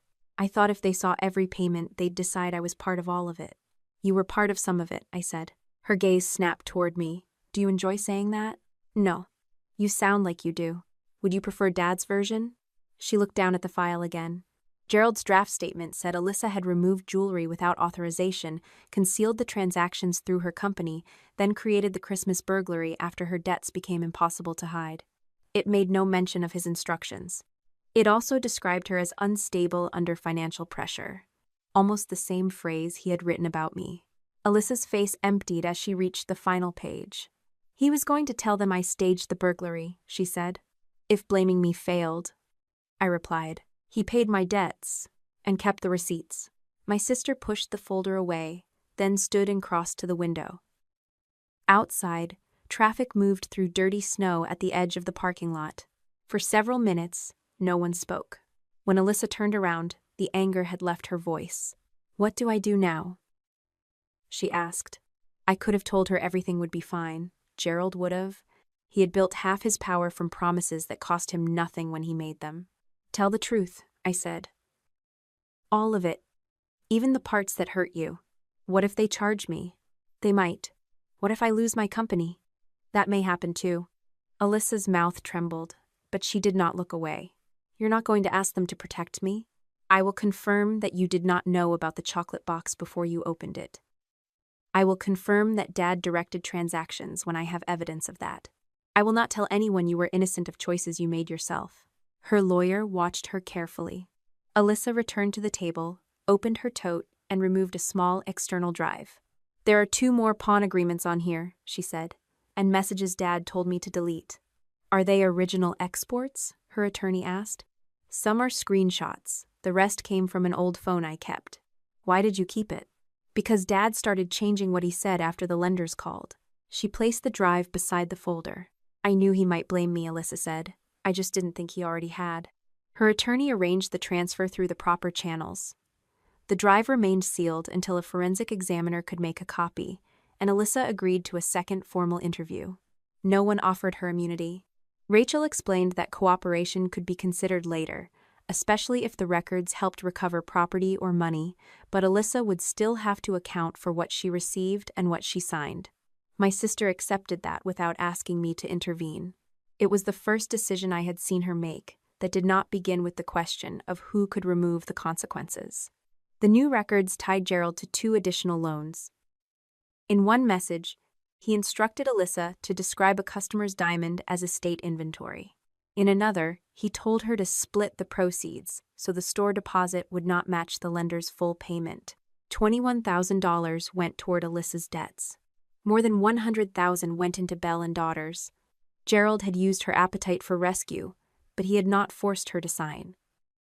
Both facts remained true. Near the end of February, Rachel met with Gerald's attorney.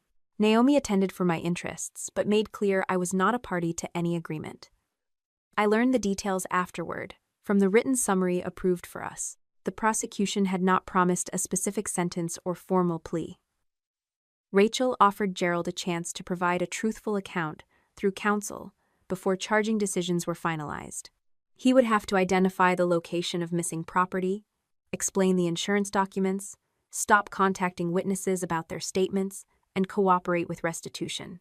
If he did those things early, prosecutors could consider the value of his assistance. Gerald's attorney requested time. My father did not admit wrongdoing, but he did not reject the meeting outright. For one afternoon, he had an exit that required only the thing he had demanded from everyone else for years: loyalty to the truth. That evening, Gerald sent me a message. Alyssa is lying to save herself. She took stones long before Christmas.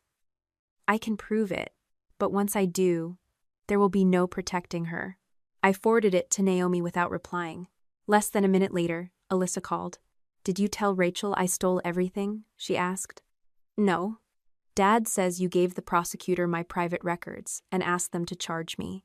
Your attorney gave investigators the records you surrendered. He said you told them I planned the burglary. Send me his message. Alyssa hesitated, then forwarded a screenshot. Samantha has decided her career matters more than you do. She is giving them your pawn records and calling you the thief.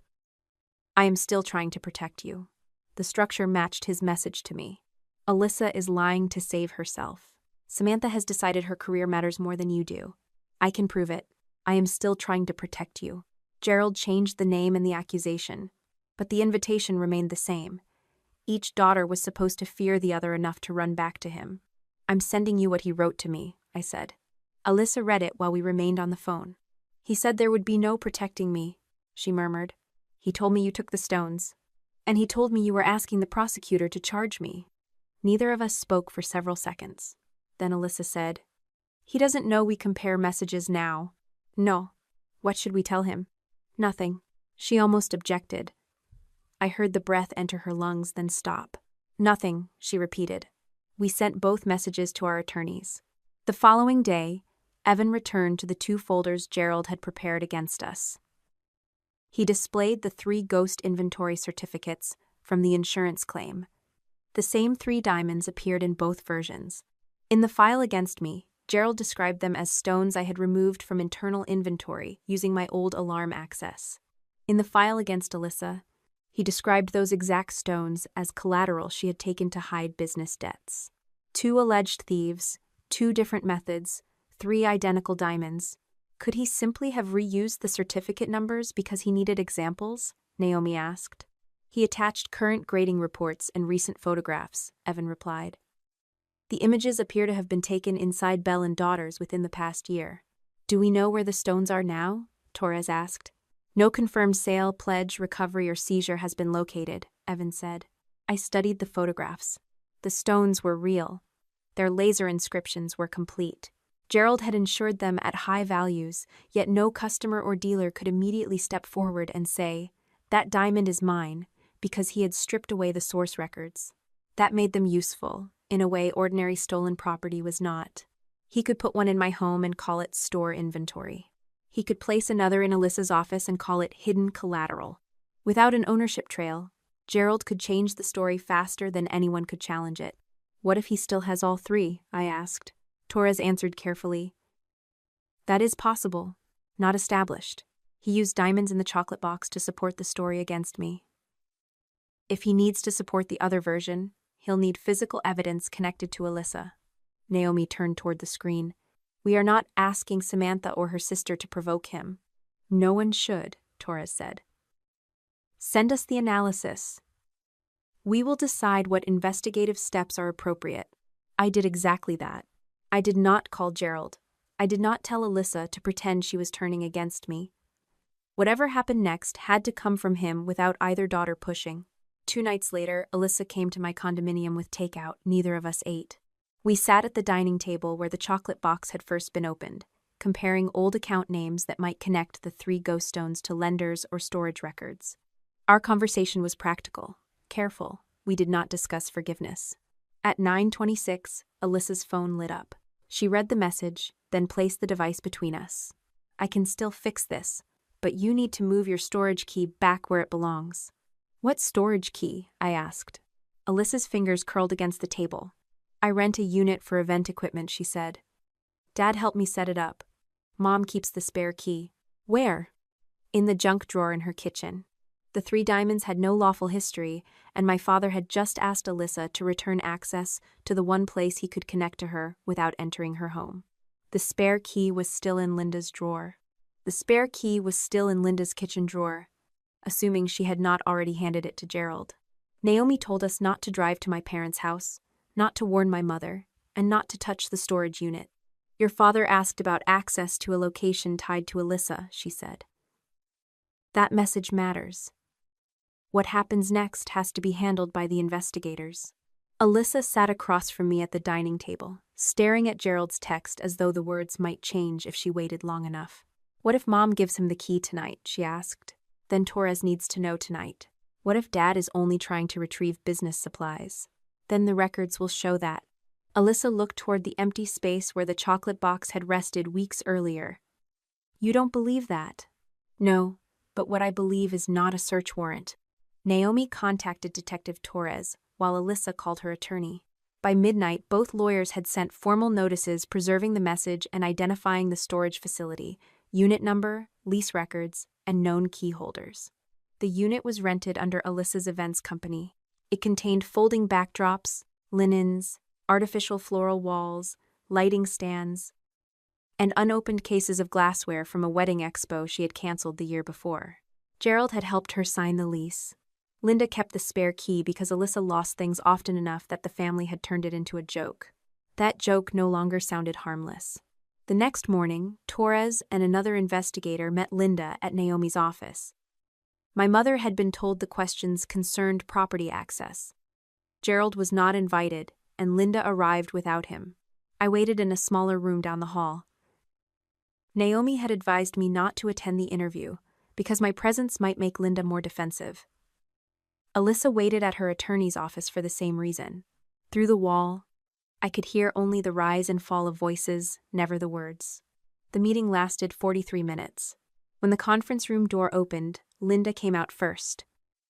Her coat was buttoned wrong, one side hanging lower than the other, and she gripped her purse against her ribs. "You brought the police into this again," she said when she saw me. "They asked you about a key. They treated me like I had committed a crime. Did Dad take it?" My mother's eyes moved toward Naomi. "This is not the hallway for that conversation," Naomi said. Linda ignored her. "Gerald is trying to keep this family from being torn apart. Did he take the key?" "I don't know where it is." "That wasn't my question." A familiar weariness settled over her face, the expression she used when truth required more energy than she wished to spend. "The junk drawer is full of things," Linda said. "Old keys, batteries, takeout menus. I can't account for every object in my house." Torres appeared in the doorway behind her. "We asked Mrs. Bell to contact us if she remembers anything else," the detective said. My mother pulled her purse higher. "I have nothing else to remember." She walked past me toward the elevators. Torres waited until the doors closed before speaking. "She confirmed she kept the spare key," the detective said. "She claims she has not seen it recently." "Do you believe her?" I asked.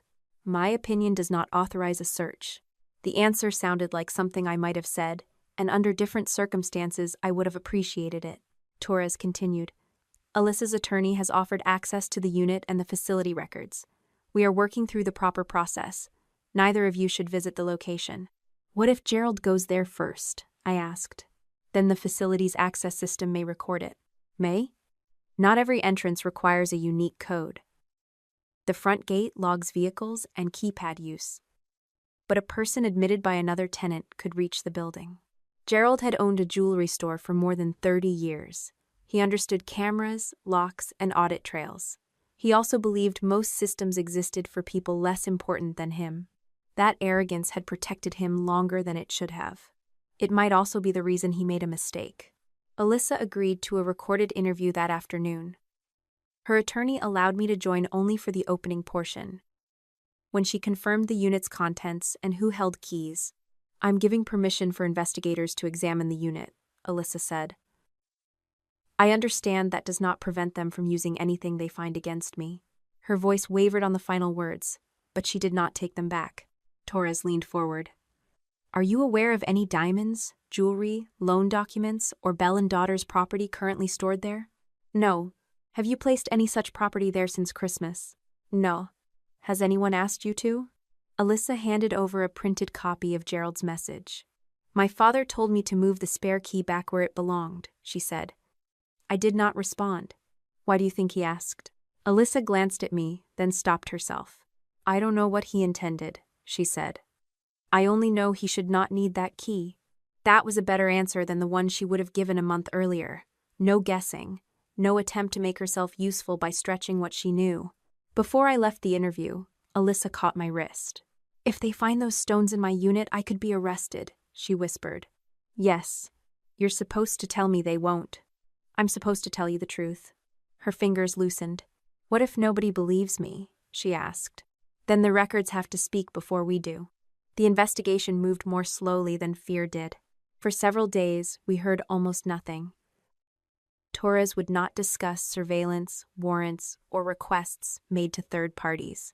Naomi reminded me that silence from investigators was not evidence that nothing was happening. I spent those days working from my condominium, rebuilding the contracts Gerald's accusations had cost me.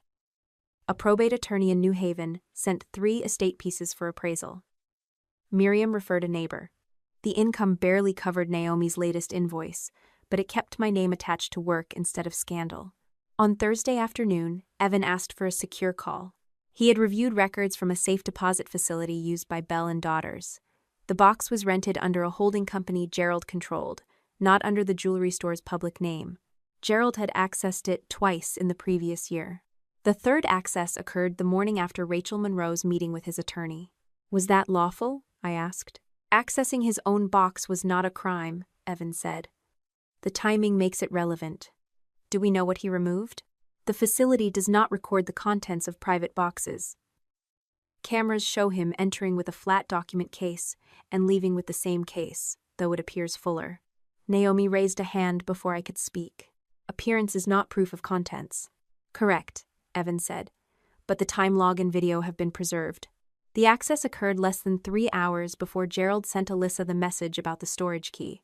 3 stones with no ownership records, a safe deposit box, a request for access to Alyssa's unit. The pieces formed a shape, but Torres still needed evidence that could survive more than my interpretation. That came from the storage facility. A motion-activated camera covered the hallway outside Alyssa's unit. Another faced the parking lot. The company preserved footage after receiving a formal request. Gerald's SUV entered the lot late Friday afternoon. He did not use Alyssa's gate code. A moving truck blocked the entrance, and Gerald followed it through while the gate remained open. The parking camera recorded him carrying a dark leather document case toward the building. 27 minutes later, he came back without it. Torres did not show us the footage immediately. Naomi received a limited summary after Gerald had left, and the investigators had secured the next steps. Why didn't they stop him? Alyssa demanded during our call. Because entering your unit is one part of the case, Naomi said. They need to preserve what happened, identify what was placed there, and avoid giving his attorney grounds to argue the investigators created the result. He could remove it again. The unit is being handled. What does that mean? It means you do not go near it. Alyssa paced across my living room, phone clenched in her hand. They watched him walk into my unit with a case. They recorded him entering the building. Naomi corrected. The hallway camera shows him at your door. We do not yet know what the interior evidence will establish. My sister stopped beside the window. You always sound like her now. That is not an insult. It wasn't meant as one. An hour later, the storage facility received an anonymous call. The caller claimed Alyssa Bell had hidden diamonds and jewelry from Bell and Daughters inside her unit. He provided the facility address, unit number, and a description of a gray records box behind a stack of floral panels.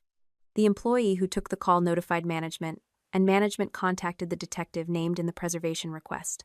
Gerald had not used his own phone.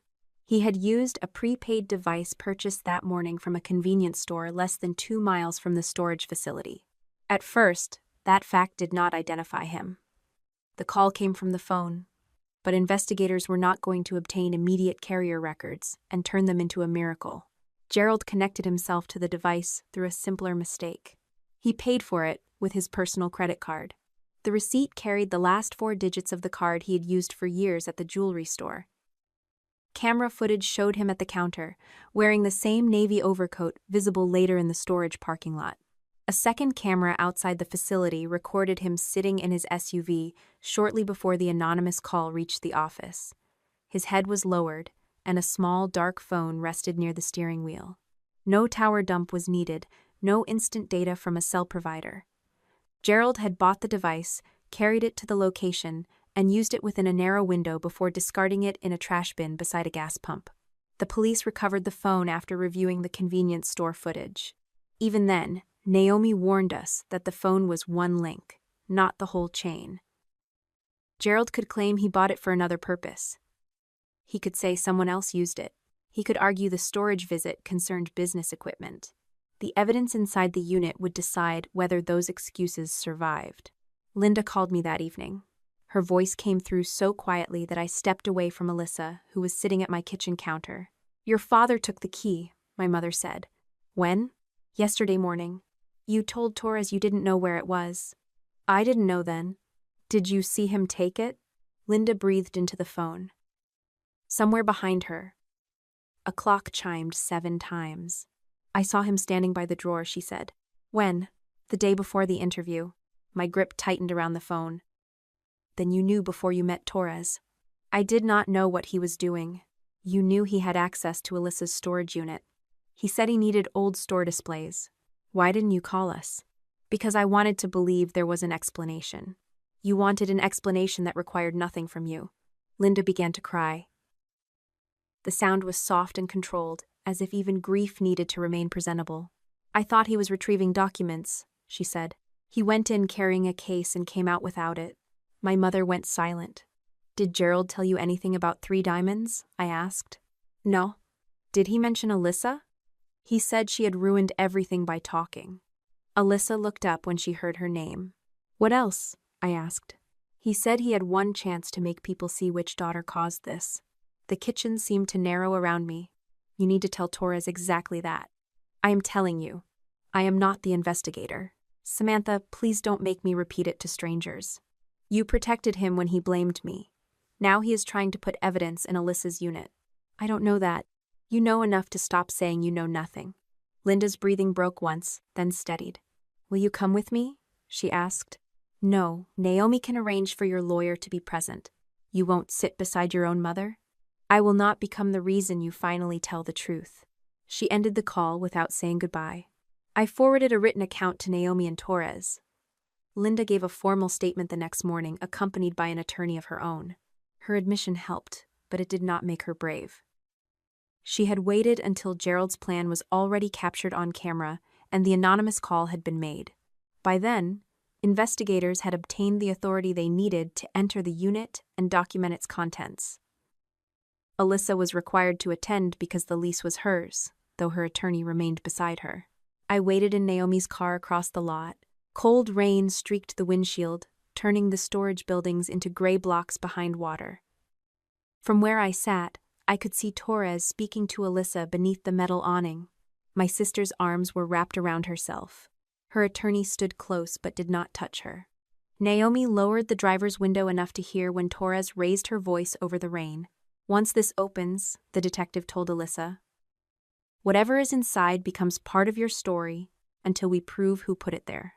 Alyssa nodded. The facility manager inserted the master key while Torres documented the lock. Metal scraped, then clicked. The rolling door began to rise. Behind the floral panels sat a gray records box that had not been there the last time Alyssa visited. And taped across its lid was a Bell & Daughters inventory label bearing her signature. The gray records box remained sealed until Detective Torres photographed every side, documented the inventory label, and confirmed who had access to the unit. Alyssa stood beneath the metal awning while rain blew across the parking lot. From Naomi's car, I watched her sign the first evidence form with both hands wrapped around the pen. The signature taped to the box looked nearly identical to the one she wrote in front of the detective. Nearly. Her attorney noticed it too.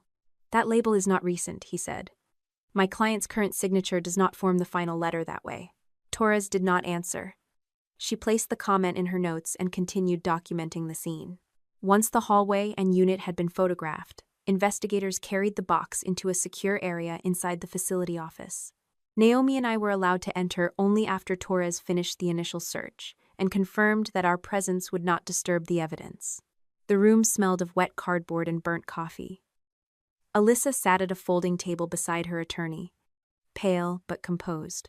The gray box stood on another table across the room, its lid open and its contents arranged on clean paper. 3 black velvet pouches lay beside 3 sealed evidence bags. Each bag contained a loose diamond. No one asked me to identify them. Evan had already warned that visual recognition would mean little when the laser inscriptions could provide exact matches. Torres read the numbers aloud while another officer entered them into the evidence log. They matched the 3 stones Gerald had reported stolen despite having no purchase invoices, consignment records, or lawful ownership trail. The ghost inventory was no longer a set of suspicious certificates. It was sitting inside Alyssa's storage unit. My sister's breathing quickened. I have never seen those diamonds, she said. Her attorney placed a hand on the table. Alyssa, answer only the questions you are asked. I need them to know. They heard you. Torres looked at her. When did you last enter this unit? January 9th. Did you inspect the area behind the floral panels? Yes. I moved two of them to reach a lighting case. Was the gray box present? No. Can anyone confirm that? One of my assistants was with me. Torres wrote down the name. Alyssa turned toward me. Sam, I swear I didn't put them there. I know what the cameras show, I said. That isn't what I asked. No, I replied, but it is what will matter. The answer hurt her, though she nodded. A month earlier, I might have rushed to promise that I believed every word. That would have comforted her for a minute and changed nothing in the evidence room. Now, the investigators had to establish who carried the box, who created the label, and when those stones entered the unit. Alyssa's fear could not be allowed to become another shortcut. The box itself provided the first link. The inventory label came from an old Bell & Daughters printer. Evan found the same serial pattern on labels produced before the store closed. Alyssa's signature had been copied from a collateral authorization form she signed the previous summer. The copied image included a tiny ink break above the last letter. That break appeared on the storage label in the exact same place. It was not a new signature. It was an old one printed again. The velvet pouches carried fibers and adhesive residue consistent with supplies recovered from Gerald's office. That did not make them unique to him, since the store had used hundreds of similar pouches, but it connected the packaging to the business he controlled. The stronger evidence came from the movement records. Gerald entered the safe deposit facility on the morning after Rachel offered him a chance to cooperate. He left with the leather document case appearing thicker than when he arrived. Later that afternoon, his SUV entered Alyssa's storage facility. The hallway camera showed him using a physical key at her unit. He carried the document case inside, remained there for 23 minutes, then walked back toward the parking lot without it. Investigators recovered the same case from behind a cabinet inside the unit. Its interior lining held several short, dark fibers matching the velvet pouches. No single item proved the entire act. Together, they made his innocent explanations smaller and smaller. The prepaid phone completed the sequence. Gerald purchased it with his personal credit card. The convenience store camera captured his face, coat, and vehicle. Another recording showed him sitting inside that vehicle outside the storage facility shortly before the anonymous report was made. The phone itself had been recovered from a gas station trash bin. Investigators did not need instant carrier data to know who had bought it. The receipt and footage established that. A forensic examination later found a draft note saved on the device. Unit C14. Gray box behind flower walls. Bell property. The wording matched the anonymous caller's description. Gerald had bought a phone to hide his voice, then typed himself instructions on the same device. Torres did not arrest him at the storage facility. The evidence had to be processed, compared, and presented to prosecutors. Rachel also wanted to avoid giving Gerald's attorney grounds to claim investigators had rushed toward the person they already suspected. For 9 days, my father continued moving through town as though nothing had changed. He went to church with Linda. He met his lawyer for lunch at a country club. He sent employees another email, claiming the investigation would soon reveal which daughter had betrayed the store. Then Torres asked him to return for a follow-up interview. Gerald brought Martin Shaw. I was not present, but Naomi later received a summary of the portions relevant to me. Some of the exchange also became part of a pre-trial hearing months later, where I heard Torres describe it under oath. At first, Gerald denied visiting Alyssa's storage facility. Torres showed him the entry footage. He changed his answer. He said he had gone there to retrieve Bell & Daughters' display materials that belonged to the store. Torres asked why he carried a document case into the unit and left without it. Gerald said he could not remember. She showed him the safe deposit access record. He claimed the visit concerned personal estate documents. Then Torres presented the photograph of the leather case recovered beside the box. Gerald leaned toward his attorney and whispered for nearly a minute. When he spoke again, he said Alyssa must have taken the case from his house. Torres asked how she could have placed it in the unit before his own visit was captured on camera. According to the hearing transcript, Gerald stopped answering for 17 seconds. Then he accused me. Samantha planned this, he said. She turned Alyssa against me and arranged the whole thing. Even in a room where I was not present, my father reached for my name. Torres asked whether I had access to his safe deposit box, his personal credit card, his vehicle, or Linda's kitchen drawer. Gerald said I had always been clever with records. His attorney ended the interview. An arrest warrant followed after Rachel reviewed the complete evidence package. Gerald was taken into custody on charges connected to evidence tampering, obstruction, false reporting, and the larger fraud investigation. The news reached me through Naomi, not through a dramatic knock at my door. I was at my desk reviewing an estate inventory when she called. "They arrested him this morning," she said. I set down my loop. "Where?" "Outside his attorney's office." "Was there an incident?" "No." He surrendered his phone and went with the officers. For several seconds, I listened to the hum of my desk lamp. I had spent weeks imagining Gerald finally losing control. In those private versions, he shouted, threatened, or made one last attempt to command the room. Instead, he stepped into a car. The quietness of it felt more permanent. At the arraignment 2 days later, Linda sat behind Martin Shaw with both hands folded over her purse. Alyssa attended with her own attorney and chose a seat on the opposite side of the courtroom. I sat beside Naomi. Gerald entered through a side door wearing a dark suit. He looked smaller without the jewelry store behind him, though his posture remained rigid. When he saw Alyssa, his mouth tightened. Then his gaze found me. Nothing in his face asked for help. He looked offended that I had not prevented this. The judge imposed conditions that restricted Gerald's contact with witnesses and his access to business property. Bail was set after arguments about finances, the ongoing investigation, and the new attempt to place evidence. The hearing ended without spectacle.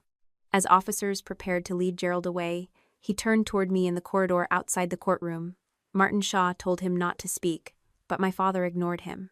"You set me up," Gerald said. His voice carried far enough that 2 deputies looked over. "No," I replied. "I stopped stepping into the place you prepared for me. You fed Alyssa a story because you knew she was weak." Alyssa stood several yards behind me. I did not turn to see her reaction. "You had 2 daughters," I said. "You kept treating us like 2 exits." Gerald's face changed. Not with guilt, with disbelief. He could understand anger, fear, and bargaining because all 3 still left him at the center of the decision. What he could not understand was being denied a role in what happened next. "I was protecting this family," he said. "You were protecting the version where you never had to answer for anything." One of the deputies touched his elbow. Gerald pulled away from the contact, then allowed himself to be led through the secured door. I did not call after him. The new charges changed the prosecution's position. Before the storage unit, Rachel had been willing to consider early cooperation, recovery of assets, and an admission that could reduce the time and cost of the case. Gerald could have disclosed where the missing property went, helped identify customers, and stopped using his daughters as alternative explanations. Instead, he had taken 3 stones from a private box, copied Alyssa's signature, planted the property in her storage unit, and filed an anonymous report. He had committed a new act while his lawyers were discussing whether he deserved credit for cooperation. Rachel met with Naomi, Alyssa's attorney, and representatives for the insurer several days after the arraignment. She made no promises about sentencing, but her position was plain. The obstruction evidence would be charged separately or used in any final plea calculation. Gerald's behavior after learning of the investigation showed that he was still willing to manipulate evidence and blame another person. "The resolution available before the storage incident is no longer available," Rachel said. Alyssa lowered her head. "What does that mean for me?" she asked. "It means your cooperation will be evaluated on its own," Rachel replied. "It does not erase the transactions you participated in, but the evidence supports your statement that you did not place those 3 stones in the unit." My sister's shoulders dropped slightly. Not relief exactly. More like the first full breath she had taken in weeks. The receiver gained broader control over Bell & Daughters soon afterward. The remaining legitimate inventory was separated from disputed property. Customer items were secured. Equipment was valued for sale. Employees received formal notices explaining what benefits would end and where they could submit wage claims. Gerald could no longer use the store's email list to accuse me. The last message sent under his authority remained the one telling everyone that loyalty mattered most when a family was under attack. By early spring, a commercial liquidator purchased several display cases, workbenches, and security cabinets. Another jeweler expressed interest in the lease but refused to acquire the Bell & Daughters name. I went to the storefront on the morning the sign came down. No one invited me. I stood across the street beside Miriam Hale, who had come to submit an additional restitution document. A worker on a ladder removed the word "Daughters First." The letters had been mounted individually, polished brass against dark green stone. He loosened each one, passed it down, then returned for the next. Miriam watched without speaking. After the final letter disappeared, only "Bell" and remained above the windows. The unfinished phrase suited the place better than the full name ever had. Gerald had used his daughters as decoration when the store was successful, and as exits when it began to collapse. Now neither of us would remain on his door. The worker removed "and," then "Bell." Faded outlines marked where the letters had protected the stone from weather. For a few minutes, the family name was still visible, only because the rest of the building had darkened around it. By afternoon, even that shadow was covered. Naomi's phone rang while we were walking back to her car. She listened, thanked the caller, then turned to me. "That was Rachel," she said. Gerald's attorney asked whether the earlier cooperation offer could be restored. "What did she say?" Naomi held my gaze. "The deal he could have taken before he entered Alyssa's storage unit no longer exists. My father had spent years telling people that I destroyed my future because I could not accept responsibility. When his own exit finally required the truth, he chose another daughter to bury instead. The months after Gerald's arrest were quieter than the weeks before it, but they cost more. Every new invoice from Naomi reduced the savings account I had spent 11 years building. My work returned slowly, one client at a time, while half the people who had canceled on me waited to see whether the newspapers would call me a victim or an accomplice. No newspaper ever gave the situation a word clean enough to fix it. The court documents helped. So did the insurer's written finding that the stones in the chocolate box had been concealed before the package reached me. The alarm company confirmed that my code had been disabled after my resignation, then restored through Gerald's administrator account shortly before Christmas. By summer, the State Gemological Association withdrew the complaint Bell and Daughters had filed against me. They did not apologize. The letter merely said the investigation found no basis for disciplinary action. I framed nothing. I placed the letter in the same locked cabinet as the legal bills and returned to work. The receiver spent more than a year sorting the store's remaining assets. Some customers recovered their original jewelry. Others received stones, settings, or money that covered only part of what had been taken. Miriam Hale never got her husband's diamond back. Investigators traced it through a dealer, then another dealer, then a private buyer who had purchased it without knowing its history. Recovering it would have required a separate civil fight with uncertain results and more legal expense than Miriam could afford. The restitution fund paid her part of its value. She accepted the check, folded it once, and placed it in her purse. "It still isn't the one he gave me," Miriam said. "No," I replied, "it isn't." She appreciated that I did not call the payment closure. Linda lost the house in Avon the following spring. The bank did not throw her onto the street without warning. She had months of notices, meetings, and chances to sell before foreclosure. An independent counselor helped her move into a 2-bedroom rental near Farmington, close enough to church and the grocery store that she could manage without depending on Gerald. I paid for her first meeting with that counselor, just as I had promised. I did not pay the mortgage, move her into my condominium, or sign a new lease in my name. Linda called the morning the movers arrived. "There are boxes I can't lift," she said. "The moving company is scheduled for 9. They charge by the hour. You approved their estimate." My mother lowered her voice. "I meant there are things I shouldn't have to do alone." I stood beside my office window, watching a delivery driver carry 2 sealed appraisal cases toward the entrance. "Alyssa offered to help you unpack," I said. "She has her own problems. So do I." A long silence followed. "I'm still your mother," Linda said. "And I'm still the daughter you allowed Gerald to accuse. Are you going to punish me forever?" "I'm not punishing you. I'm declining the job you assigned me." Linda ended the call. Later that week, she mailed me a handwritten letter. She admitted that Gerald had asked her to repeat his version of my resignation, that she knew my alarm code had never been permanently removed, and that she had ignored too many questions because the answers might cost her the house. The letter contained one apology. It did not ask me to forgive her. I kept it.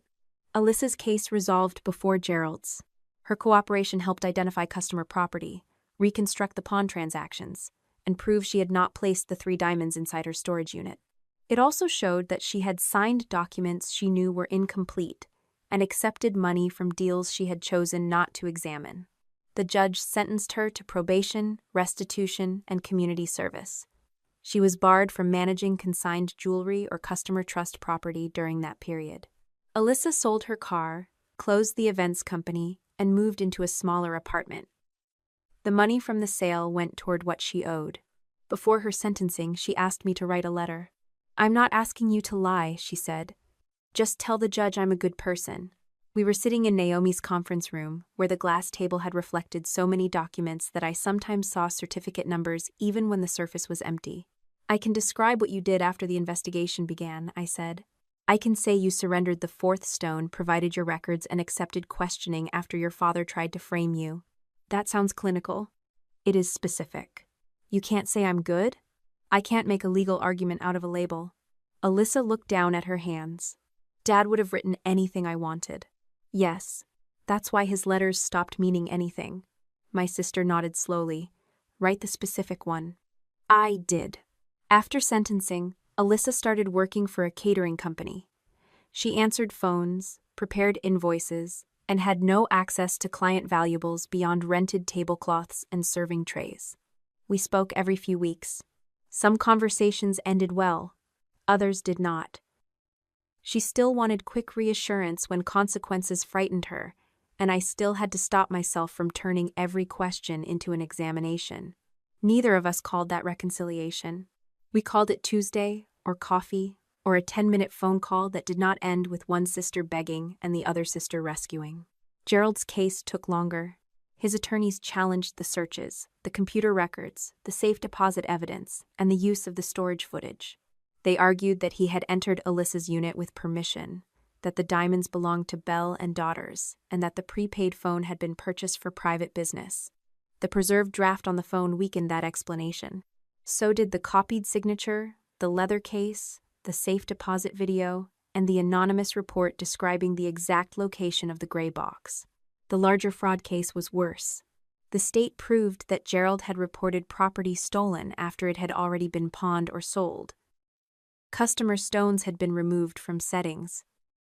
Insurance values had been inflated. The Christmas loss schedule had been created before the reported burglary, while my alarm credentials had been restored to provide a path toward me. By the time Gerald changed his plea, almost 19 months had passed since the chocolate box arrived. He admitted enough to avoid a longer trial, but the agreement did not restore the terms available before he entered Alyssa's storage unit. Sentencing took place on a hot morning in late August. The courthouse air conditioning rattled through the vents, and the wooden bench pressed a hard line across my back. Naomi sat beside me. Alyssa attended with her probation officer's permission, while Linda chose a seat alone near the rear. Gerald entered wearing a navy suit that hung loose at the shoulders. He had aged since the arraignment. His hair was thinner, the skin beneath his eyes darker, but he still paused as though expecting the room to adjust around him. No one did. Rachel Monroe addressed the judge first. She described the thefts from customers, the false insurance claim, the altered records, and the effort to use two daughters as competing suspects. Her voice remained level when she reached the storage unit. "Mr. Bell was offered an opportunity to cooperate before final charging decisions," Rachel said. "Instead, he accessed concealed property, placed it in a location controlled by his younger daughter, copied her signature, and made a false report intended to direct law enforcement toward her." Gerald stared at the table. Rachel continued, "This was not panic in the first hours of an investigation. It was a deliberate act committed after counsel was involved and after the defendant understood the consequences." Martin Shaw spoke about Gerald's age, health, community service, employees, and decades as a business owner. He said the store had been Gerald's identity and that financial pressure had distorted his judgment. The judge asked whether Gerald wished to speak. "My father rose. I built that business from almost nothing," he said. "I employed people for 35 years. I helped families celebrate engagements, anniversaries, and births. I made mistakes trying to keep all of that alive." His voice strengthened as he went on. "My daughters benefited from the store their entire lives. Samantha received an education and a profession. Alyssa received employment and support, Everything I did was meant to protect what would eventually belong to them. He never said Miriam's name. He did not mention Eleanor Pike, the pawn lenders, the employees who lost insurance, or the customers who received cheaper stones and treasured rings. Gerald looked toward me. My eldest daughter has always needed to be right, he said. Once she decided I was the enemy, there was no room left for family. Naomi's hand rested near my statement. I stood when the clerk called my name. The paper shook once as I unfolded it, so I placed both hands against the lectern and waited until the movement stopped. My father is correct about one thing, I said. Bell and Daughters shaped my profession. It taught me to document what I receive, preserve what belongs to someone else, and never confuse possession with ownership. Gerald shifted in his seat. He says he lost his daughters because I exposed him. That is not what happened. He lost us when he decided our names were cheaper than his. The courtroom stayed quiet. For 5 years, I carried the blame for a sapphire that had never been lost while I worked at the store. My mother let me believe our family sold my grandmother's ring because of me. At Christmas, my father sent stolen property to my home and restored my old alarm code so the evidence would point in my direction. I turned one page. When that failed, he placed diamonds in my sister's storage unit. He copied her signature and reported her to the police. He had 2 daughters, and he treated both of us as places to leave the consequences. Gerald's mouth tightened. I am not asking the court for the highest possible punishment, and I am not asking for mercy. I am asking the court to consider the choices he continued making after he knew innocent people could be harmed. I folded the statement. My father did not protect this family. He used the word family whenever he needed someone else to pay. I returned to my seat. Gerald received a prison sentence, followed by supervised release and a restitution order that would claim much of what remained of his assets.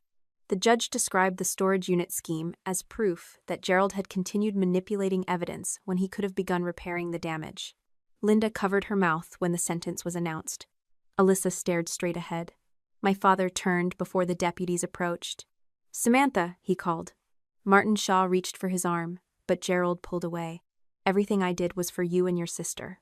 The words crossed the courtroom like a demand he still expected me to obey. I gathered my bag. Naomi leaned closer. "Do you want to respond?" "No." Gerald called my name again as I walked toward the exit. I did not stop. Outside, the August heat pressed against the courthouse steps. Cars moved through the intersection. A bus sighed at the curb, and someone nearby opened a paper bag that smelled like cinnamon. Naomi stood beside me. "How do you feel?" she asked. "I don't need to enjoy it for it to be right." She nodded. "That is probably the healthiest answer I've heard in this building." 2 months later, I opened a small appraisal office in West Hartford. The sign on the door read Samantha Reed, Independent Gem Appraisals. Reed had been my grandmother Ruth's maiden name. I chose it because she had taught me that jewelry was not valuable merely because it was expensive. It mattered because someone trusted another person to keep its story intact. I hired Carol Winslow for 2 mornings a week after she found work elsewhere and needed extra income. We did not pretend our confrontation in the parking garage had never happened. She apologized for repeating Gerald's version, and I apologized for the times my precision had sounded like I did not care who was hurting. Calvin never returned to bench work. His cooperation helped investigators, but the professional association suspended him for participating in stone substitutions and record changes. He sent one note to my office. "You were right to say my reasons did not excuse me." I filed it beside Linda's letter. Miriam became my first client after the office opened. She brought a silver brooch from her mother's estate and stayed for coffee after the appraisal. In December, nearly 2 years after Gerald's gift, a blue box arrived at the front desk. My hand stopped above the keyboard. The paper was a different shade, but the silver ribbon brought back the smell of fresh adhesive, rain against my windows, and 3 velvet pouches beneath a wooden tray. Carol noticed. "Do you want me to open it?" she asked. I checked the return label. Miriam Hale. "No," I said. "I can do it." The lid lifted without resistance. Inside were 12 chocolates arranged in plain paper cups. No raised corner, no wooden insert, no hidden space. Only chocolate. A card rested on top. "Thank you for giving back what was never yours to carry." I read it once, then handed the box to Carol. "Take one," I said. She chose a caramel. I picked dark chocolate without nuts, and we left the box open on the front counter for everyone in the office. For the first time, I understood that returning what had been stolen did not mean rebuilding the family that stole it. It meant walking away without carrying anything that had never belonged in my hands. When someone asks you to protect the family by hiding theft, fraud, or abuse, remember that silence does not keep a family together. It only gives the person causing harm more time to choose another victim. You should document important conversations, preserve messages, seek qualified legal help, and avoid handling possible evidence on your own. Loving a relative does not require paying their debts, lying to authorities, or shielding them from fair consequences. You can support someone by helping them find professional advice, but you should not sacrifice your home, savings, career, or integrity to repair damage they knowingly created. Samantha's greatest victory was not sending her father to prison. It was learning to tell the truth without taking responsibility for everyone else's choices.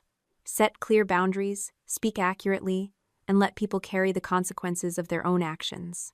For more stories about betrayal, justice, and hard-earned strength, subscribe to the channel and join us for the next story.